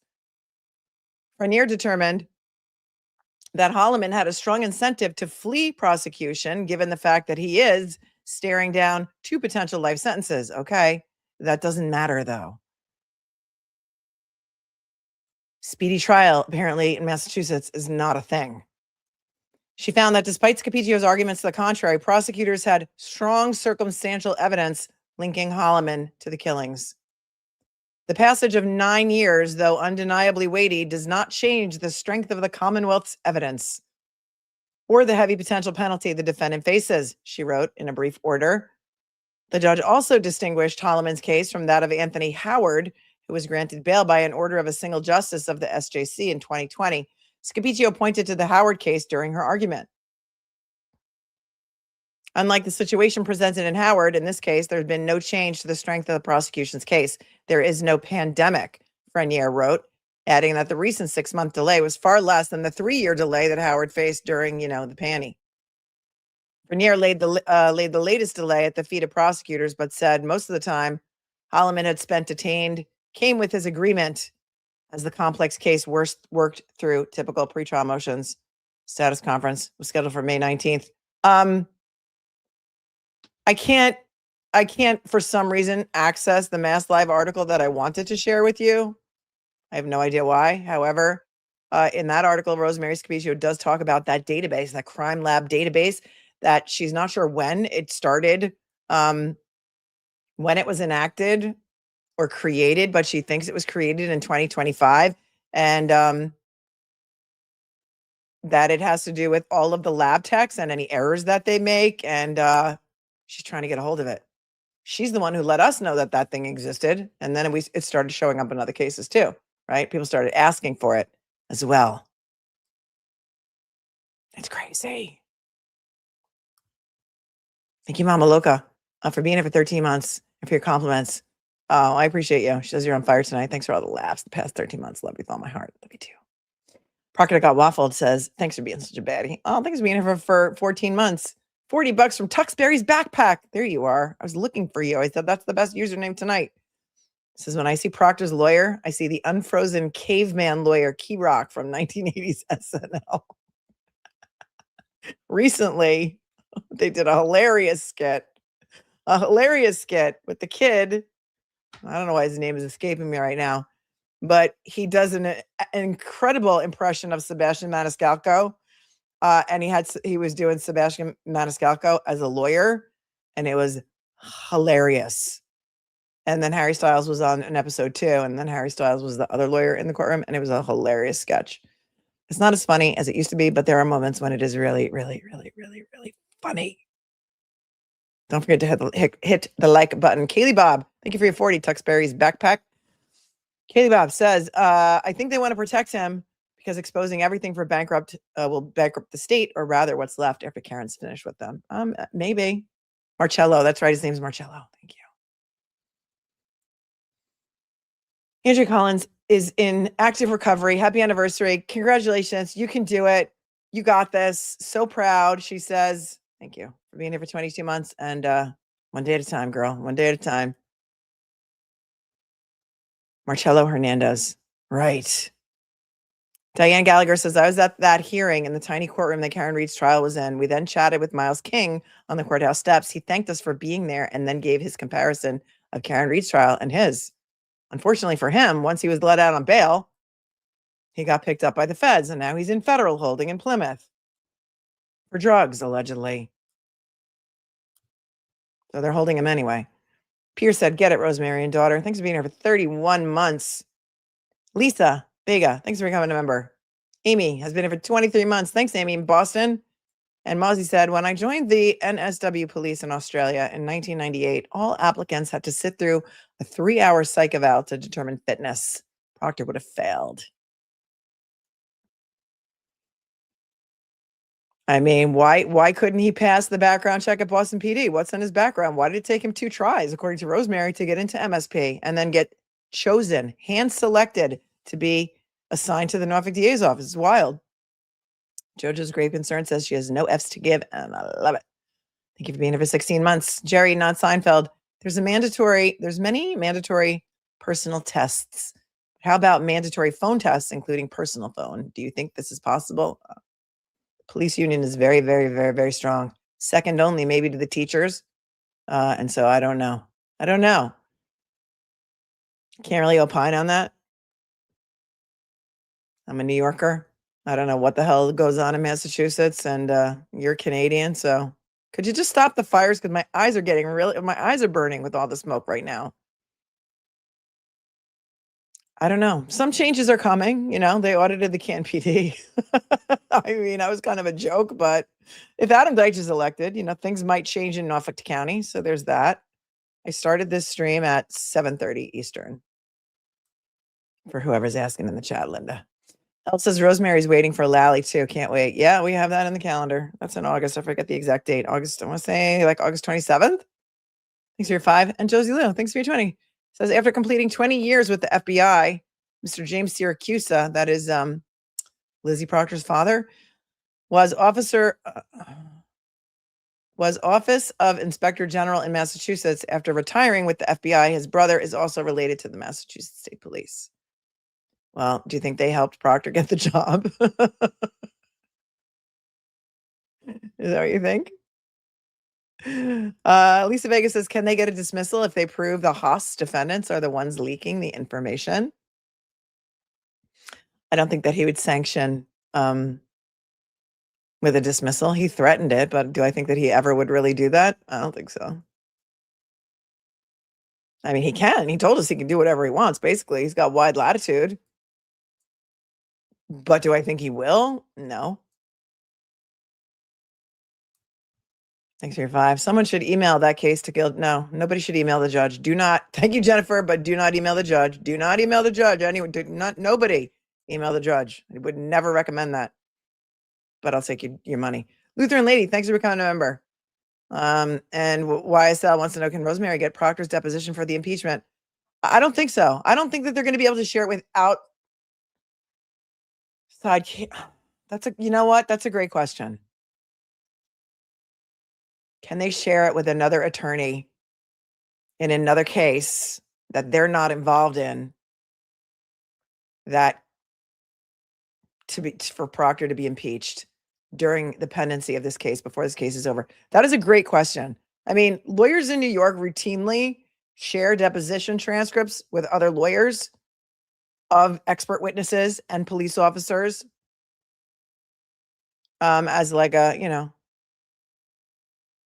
like a listserv or something they used to call it back in the day. And so I don't know. That's a great question.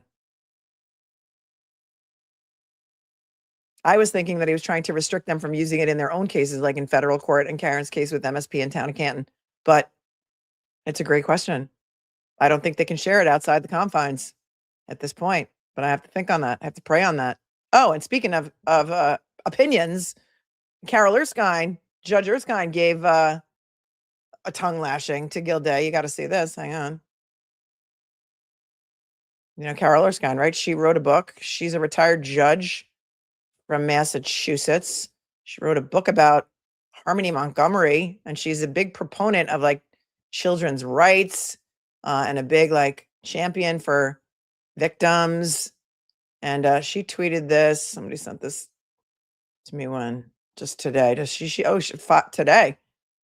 She tweeted this at 5:30 p.m. Look at this. She's telling us how she really feels. She says, entitlement or arrogance? I have nothing to say about the merits of the motions filed by either side. I do not follow these cases closely. Anti-SLAPP litigation is not my area of expertise, and I am not taking sides in this dispute. What does concern me is the troubling language used by Judge Gildea.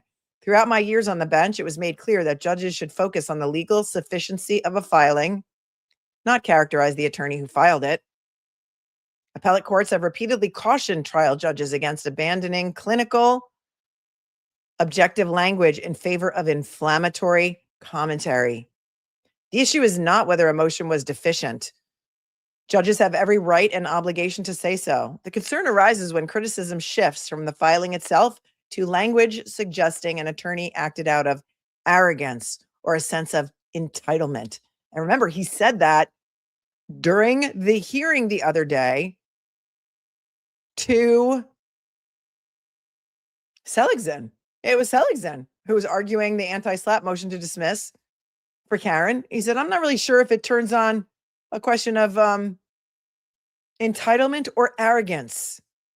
And we were like, oh, what did he just say?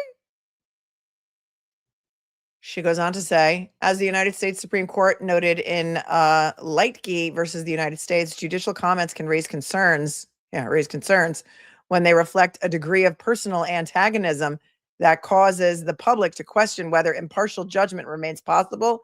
There is a line that cannot be crossed. For 20 years, I lived under the Massachusetts Code of Judicial Conduct. Rule 1.2 requires judges to act at all times in a manner that promotes public confidence in the independence, integrity, and impartiality of the judiciary.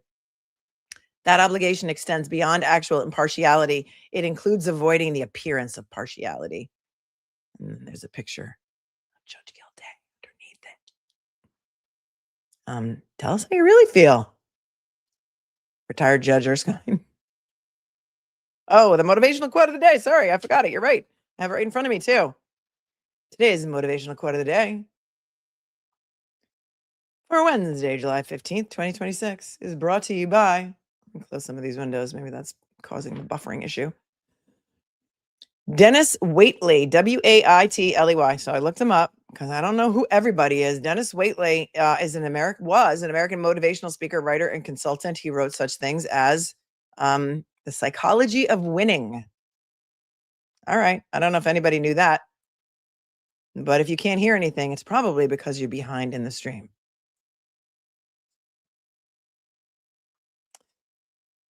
Life is inherently risky. There's only one big risk you should avoid at all costs, and that is the risk of doing nothing.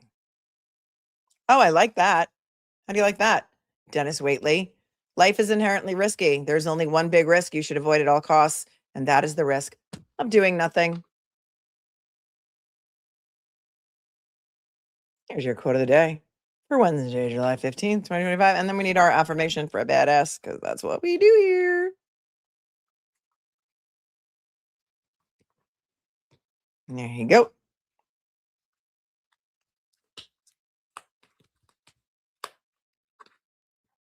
I'm sure Aiden is very aware of what's happening on the cesspool of Twitter. Here it is. Stop making excuses and just start the effing thing. Stop making excuses. Just start the effing thing. If any of yous guys have been avoiding procrastinating, just stop. Have I heard anything regarding federal court yesterday? No. I have not. That's going to be a while. It's going to be a really long time before the judge issues that decision in federal court. And I'm sure it's going to be a really long time before Judge Gildea issues his decision also in the anti-slap motions to dismiss. I do believe, because, unless he's already got it drafted and he's just waiting to lay it on us, I don't know.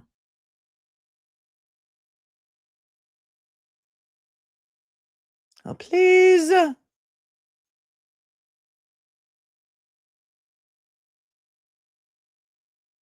Yeah, Megan, I saw this article too.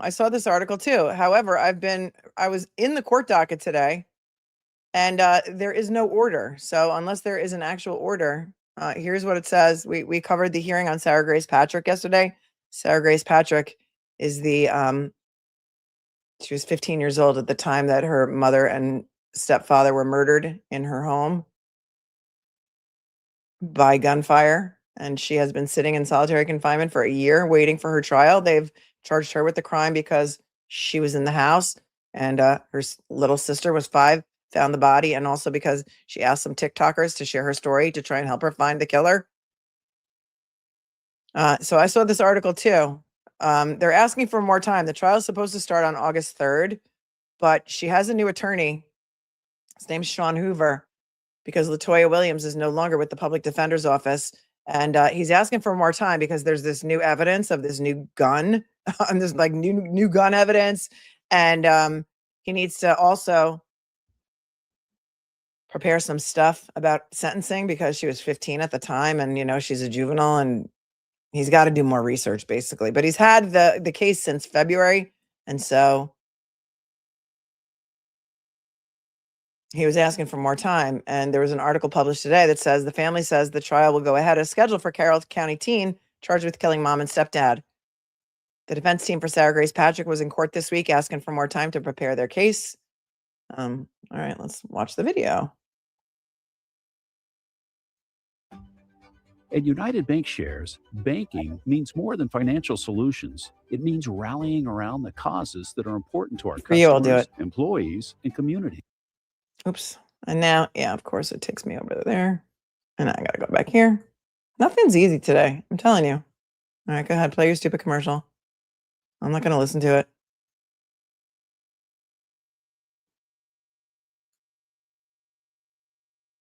Family members told 11 Alive's Chase Hool on Wednesday that the trial for Sarah Grace Patrick will go ahead as scheduled. Well, let's see. Okay, now we can skip it. Okay, here we go. Being charged with the murders of her mother and stepfather is scheduled to start next month. That's right. Family members told 11 Alive that the trial for Sarah Grace Patrick will start weeks from now. The now 18-year-old was 16 at the time of this shooting. That She was happened 15. last February in Carroll County. Police say that Kristen Brock and James Brock, they were sleeping as they were gunned down. The defense team for Patrick was in the court earlier this week asking for more time to prepare this case. The trial is scheduled for August 3rd. So that's what it says. At United Bank Shares, that the family is saying that. I don't know how the family got a hold of the solutions. order when it's not in the court docket, because I've been refreshing that docket all day waiting for that order. But I mean, that's what they're saying. They're saying she was 16 at the time of the killing. I thought she was 15. Anybody I thought she was 15. I thought she's now 17, but now they're saying she's now 18. I don't know. Maybe she had a birthday. Trial is scheduled for just a few weeks from now, August 3rd. After arguments on Monday, Judge Dusty Hightower, he reminds me of Jake from 16 Candles. I thought she was 15 also. Yeah, we all thought 15. This could be wrong. Judge Dusty Hightower said he would have an order on the matter by Wednesday today. 11 Alive is working to obtain the exact order. So am I. Attorney Sean Hoover had argued there's new information coming to light in the case that they need time to process and prepare for, asserting that what appeared to be at first small issues they wanted to address snowballed into something bigger. Hoover described it as issues with the forensic evidence in the case and the chain of custody, Department of Family and Children Services records, and another gun they said had been recently tested by an officer on a hunch, right? They got some officer who had a hunch about a gun and thought that the gun was pawned. So he tracked it down. And it's like a year and a half since the killing. Chain of custody is an issue. And now he's like, he did shoot the weapon, but he's like, it's not the weapon, so no big whoop that we didn't tell you about it. Hoover described it as issues with the forensic evidence in the case and chain of custody, right? The hunch. More needs to be done so I can adequately protect Ms. Patrick's interests moving forward, Hoover argued. Prosecutors for the state dismissed that last concern, saying, we don't have a rogue officer. It was not the firearm that's in this case. So it wasn't the right firearm. Did Judge Gildea say he was retiring in September? I didn't hear anything about that, and I am absolutely not spreading that bit of misinformation. I don't know where you would have heard that from.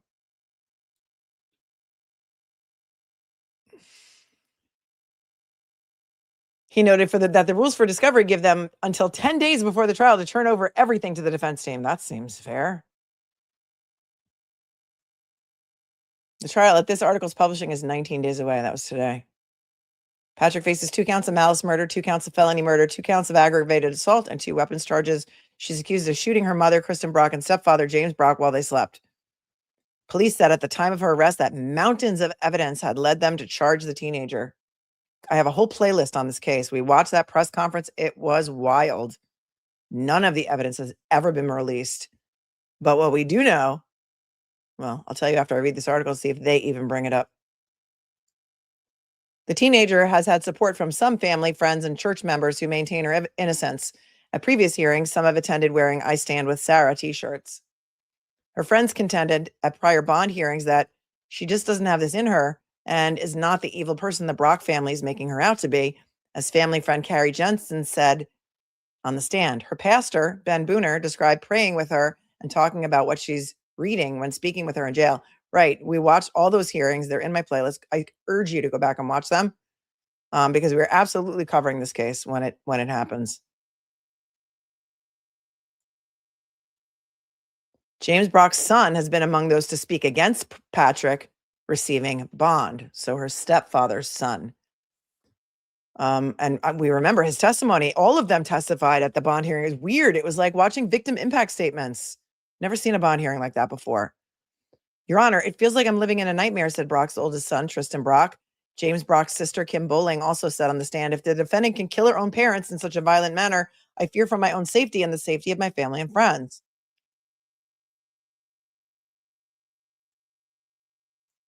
And that's an ad. Okay, what they didn't mention there is that Sarah Grace Patrick's stepbrother, who is younger than she, I don't know how old he is actually, I don't know, was a witness to her mother and stepfather being held at gunpoint in their own home by a person known to the family in what they are calling a drug deal gone bad. And so, I don't know. She doesn't have access to a weapon, apparently. She doesn't even have a driver's license.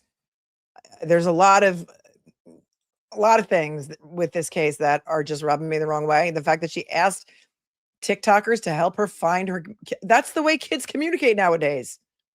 She gave a very heartfelt eulogy at her mother and stepfather's funeral that many people thought was consciousness of guilt, including people like Jennifer Koffenhofer, which just automatically makes me just want to take the opposite side, even though I found it to be sincere.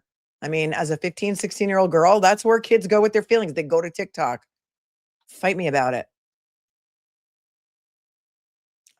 So I look forward to covering that case with you if and when it happens. And if it does happen, so again, don't believe everything you read in the media, because until I have an actual court document telling me that, I'm just not going to believe it. Shannon, thank you so much for your Venmo. Says Haas long before Diller bows out. You know he's sick of Jenny 3 times. Listen, he's got to be bleeding money at this point. You know, he's working on contingency. He's got to front all the expenses for this. He's like, he's not even coming to court anymore. He's like sending Buck. He doesn't even want to be there. I don't know. Yeah, we just talked about this, Elise. Yeah, Mandy Matney is paying like $175,000. She has to pay $175,000 for not showing up to her non-party deposition. I have the order. We can go over it another day if you like. I don't know if I have time to do it tonight. This is like 22 pages. But she didn't show up. And even though she showed up something like 10 days later, the judge is like, too bad. You're paying their attorney's fees and it's $175,000. And then there were some comments in here that I starred for later. That says, Pammer says, Mandy filed an emergency order to move the deposition due to her safety. The judge there also didn't understand social media and that those threats can be real. Did you read the decision? Because in the decision, the judge says, like, the day of her deposition, Sheila was posting things on social media like she was toasting with, I think, Mark Tinsley or Eric Bland or one of them. They were out to dinner, like celebrating the fact that she didn't show up at her deposition. I don't know. I got to read it a little bit more carefully. Karen says Mandy didn't just show up because she had been harassed and wanted her husband and a safer place and still got sanctioned. Gildea needs to do this to Julie Albert. Sarah Grace had a hearing the other day. Yeah, we watched it. Patty, were you here with us? We watched it. We watched 4 hearings in one day that day. We watched Miles King, Sarah Grace Patrick, Karen Reed's phone hearing, and then Lindsay Clancy's final pretrial. And we watched them all in one day. It was a crazy day. Donna, thanks for becoming a member. I mean, her husband can go with her to the deposition, but he can't be in the room. He could wait in the hall. May June Buck says, I sent you an email about buy the tickets calendar. Okay, I have to look for it. I'll have to take a look for it. I get hundreds of emails a day, and so I'm not sure. I'll take a look. But if you're selling merch, wait, did you send me something that you were selling merch with my name on it? Yeah, I don't like that. Please don't sell merch with my name on it. Even if you offer to like split the profits with me, please don't do that. I'm not sure if that was you, but if that's the email that I'm thinking about, I was going to respond to it, but no, it's my IP, my name, my likeness, my things, my stuff. Please don't do that. It's just not something that people should do. I mean, if you make like a cupcake calendar, that has nothing to do with me. It doesn't have my name on it. Obviously, that's cool, but I would just suggest that you don't do that. I mean, for anyone, like you shouldn't do that with anybody's name or likeness on it. If that's you, and I'm not sure if it is. Kim says, I got CAT scan results. My lymphoma is back. Oh, I'm so sorry. Everyone pray for Kim. Prayers up for Kim. Oh, Kim, I have all the healing vibes. I'm sending you all the healing vibes. Tiny Mary and Tiny Jesus will pray for you. Thanks for being here for 14 months. I'm sure you're going to be here for a lot longer than that. Subscribed to Pandering. Thank you for your $5 super sticker. Robert B says the psychologist who testified for Johnny Depp gave a great interview on Lex Friedman, talked a lot about the MMPI test. This exam can't be faked. Okay. Where does the MMPI test fit in here? Would that have been something that Proctor would have had to take to clear? I thought the MMPI was used more in like corporate settings. So I don't know how that's coming in. But maybe you're saying that MSP have to take that test. I don't know, Robert, but thanks for your 10. Satu says, thanks so much for this evening. I needed a Melanie fix and you never disappoint. I love you with all my heart. If I don't see you soon, I'm going to die. Oh, we have new merch that says that on it. Thank you for your 20.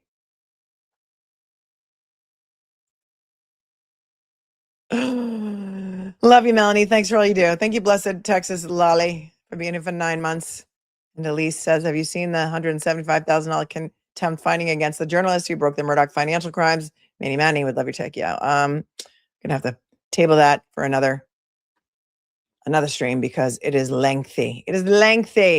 But my brief reading of it revealed just that. And I have it right here. So let me just pull it up and read to you the pertinent portions that I was just talking about how she was, and this is in the judge's order. This is in the contempt order itself. This is not just like in a filing by the other side. And it goes through the whole history, and it had been rescheduled many times. But one of the things that made the judge mad, she did make an emergency motion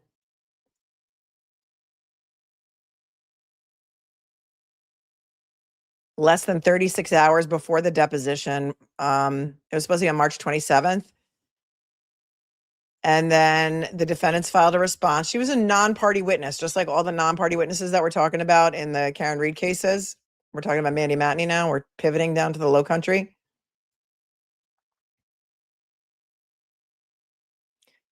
And then it says on March 27th at the scheduled time, Ms. Matney did not appear at the deposition at the noticed location in Bluffton. That's where it was supposed to be, in Bluffton. Instead, she informed the Parker's defendants via Zoom that she was located at the Bannon law firm in Bluffton, and there she would remain alongside her husband as well as plaintiff's counsel, who also appeared at the office of the Bannon law firm in Bluffton. Plaintiff's counsel is Mark Tinsley. Counsel for the Parker's defendants informed Ms. Matney that they would remain at the notice location until 11 a.m. and that if Ms. Matney did not appear, they would pursue all remedies available. Ms. Matney and her counsel, along with plaintiff's counsel, elected to remain at the other location and not appear at the notice location.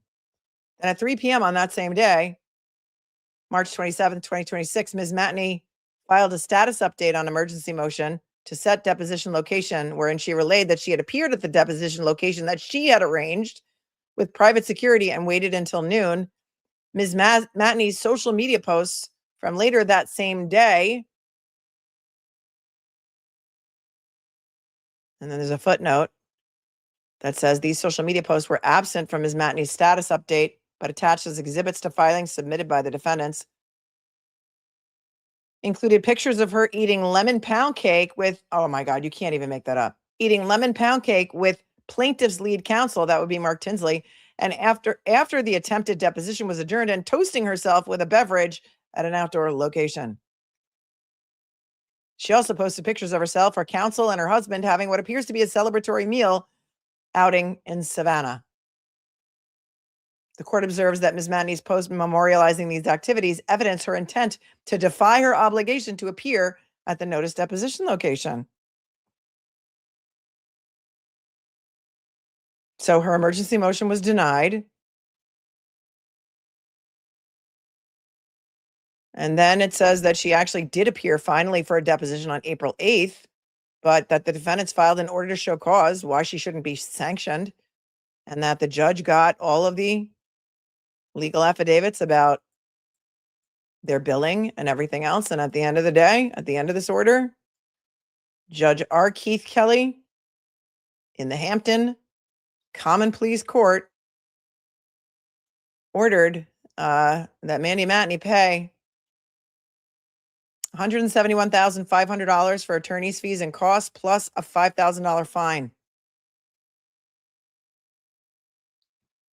Will she appeal it? Probably. But will it cost more? Probably. And they had asked for more than that. They'd asked for $310,000. Will it cost her more than that to appeal it? Maybe. Has she probably spent close to that already fighting this?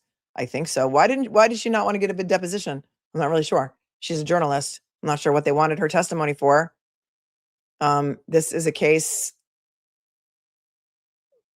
It's like a civil conspiracy case, but she's not at the party.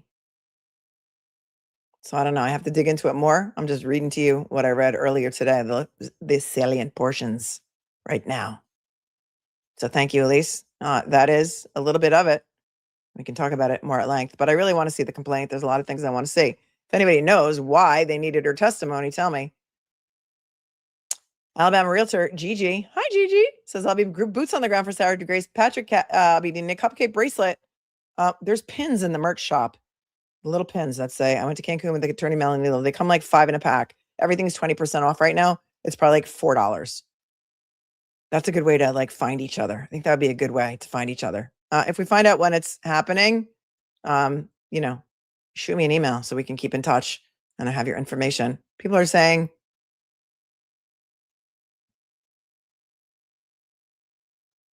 Mandy Matney and Mark Tinsley are also in legal trouble because of Becky Hill. Oh.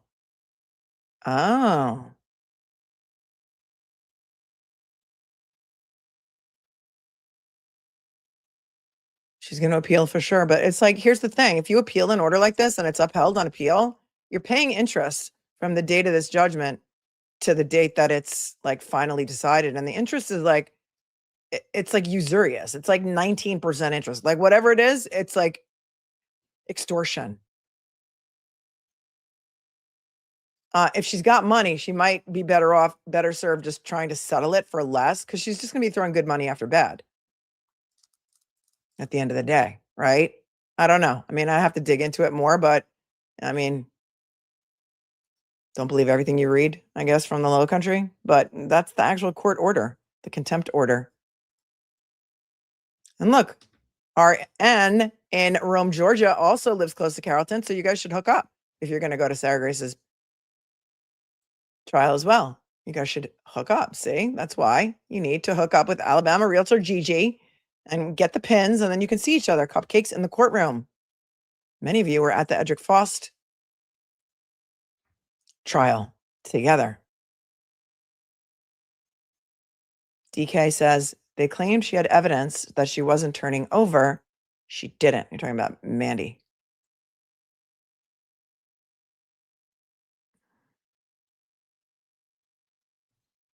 Yeah, I don't know anything about Gildea retiring. I didn't hear anything about this. Oh, thank you, Betsy, for your Venmo. XOXO girl. You always come back. Even when you go MIA, you always come back. Life, you know?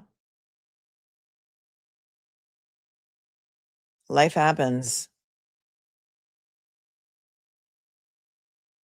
All right, tomorrow.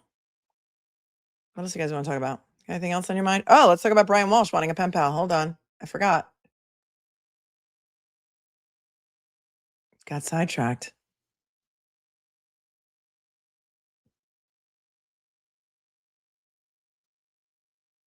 Brian Walsh has signed up to get a pen pal.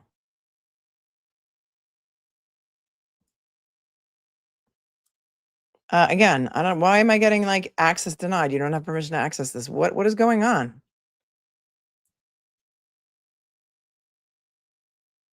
I need a tech support team. Tech support. I mean, could it be like something that my VPN is blocking?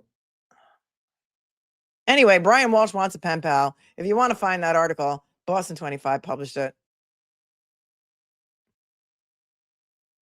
Nothing is coming up for me. So I don't know. Wasn't Proctor on the Brian Walsh case? Yeah, they didn't call him either. They didn't call him in that case. They didn't call him. Sherilyn wants to be Brian Walsh's pen pal. There's a name for that. It's called something like hyperbristophilia or something like that, where women are attracted to men who are incarcerated. It's really a thing. It's like a real thing. Like, I'm not even kidding you. EmilySeee shared it. Oh, okay. I had like a whole thing on Boston. It's access to, I don't know. Something is going on with like the world, like Mercury is in all the retrograde right now.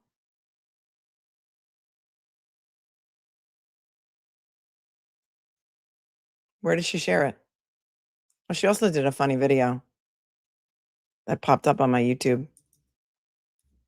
Did you guys see her comedy breakdown? Do you want to see it? Hold on. Of the hearing the other day. It's funny. I'll play it for you, and then you can get on over there. It'll give me a minute to rest my voice. You can get on over there and subscribe to her. Hold on.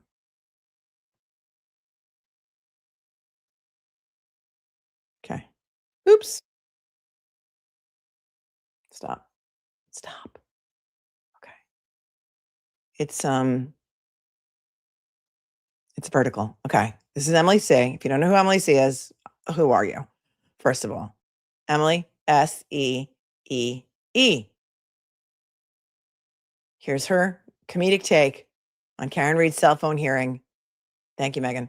From 2/19/26. Somebody said, wow, you're still on? It's only been like 2 hours and 17 minutes. Sometimes I'm on here for 8 hours a day. Hello. Here you go. Your Honor, you need to help these people. They've been obsessing. Wait, that's not the right one. Go back. Go back to the one I just had. Come on. We're back. Hear ye, the next matter before the court does not have a docket number. Michael Morrissey ordered it off the secret menu like at In-N-Out. Oh, ho, oh, it's you guys. Good morning, Your Honor. Excuse me. Good afternoon, Your Honor. Ah, you got a phone. Don't let it ring around Karen. She still doesn't have hers. That's rude. Your Honor, the Commonwealth created a theory, a false theory, that Karen Reed engaged in some sort of witness intimidation. And under that false theory, they got a warrant, they seized her phone, and now they're trying to say that it's Aiden Carney's problem. No, he's right. But this is the big whopper. On February 19th, Cosgrove said,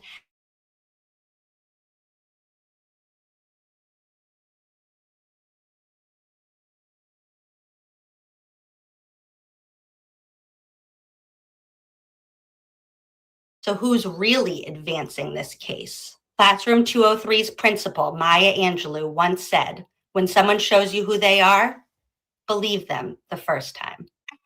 Do you believe you have standing in the Commonwealth versus Adam Carney? I wrote in my notes you were going to ask me that. I wrote Aiden Carney. And who should appoint this special prosecutor? That's the $64,000 question, and this is why they pay me the big bucks. I don't believe that. Oh, well, go follow EmilySeee if you want to see the rest of that. EmilySeee, but I think it's SEEE. And thank you, Megan. You sent me the link, but when I open the link, it says access denied. And I don't know what the problem is. I don't know what the problem is. The technology is just not working tonight. So I think we're going to wrap this up for now. You emailed me the link, and then I opened the link, and it says access denied on this server. I don't know what the hell that means. I've never had that problem before, but whatevs. Whatevs. All right. Tomorrow is a Karen Reed hearing in the morning. I don't know if we're going to be able to cover it or not. I will be on the Zoom, and then I guess I'll report to you after that. It is 9:45. So everybody get up bright and early, and then just make sure you have notifications set so that when I go live, you're going to be there to hear all about it. Any more thoughts, questions, comments, concerns before we wrap this? Mercury is in all the retrograde right now, I think. All of it. And it wasn't just me having technical issues today. It was like everybody. It was like everyone having all the difficulties, right? Because that's what you told me. Some other people went off camera too. I don't know. Megan. I think it is. All right. Stay cool, stay kind, stay classy, stay safe. Don't believe everything you read on the internet. We will go over all of the things that you want to go over. And tomorrow is only Thursday. So we still have 2 more days in the week. We will be covering Lindsay Clancy in bits and bytes. Thank you, Oh Sweetie No, for being there for 20 months and for appreciating all of the mods and me. I do not think that I can handle, as a mother of 5, watching Lindsay Clancy's trial gavel to gavel. I can't. I don't think I can do it. And my peace is more important. I'm going to protect my peace. Okay. We will watch when Ian Whiffen testifies on behalf of the Commonwealth, because I can't wait to see Kevin Reddington shred Ian Whiffen. We are going to watch when Dr. La Posada testifies for Lindsay Clancy, because she's going to be testifying too. Dr. Zeisel, we will be watching some of that as well. But it is going to be 6 to 8 weeks long. It is going to be grueling and horrific. And we'll do what we can. That's jury selection starts Monday, so I don't know when they're going to open, but we'll watch openings. It's going to be hard, though. I'm telling you right now, protect your peace. All right. Thank you, moderators. I can never do this without you. I love you so much. But I will see you at some point tomorrow. Okay, guys, I love you. Peace. Peace.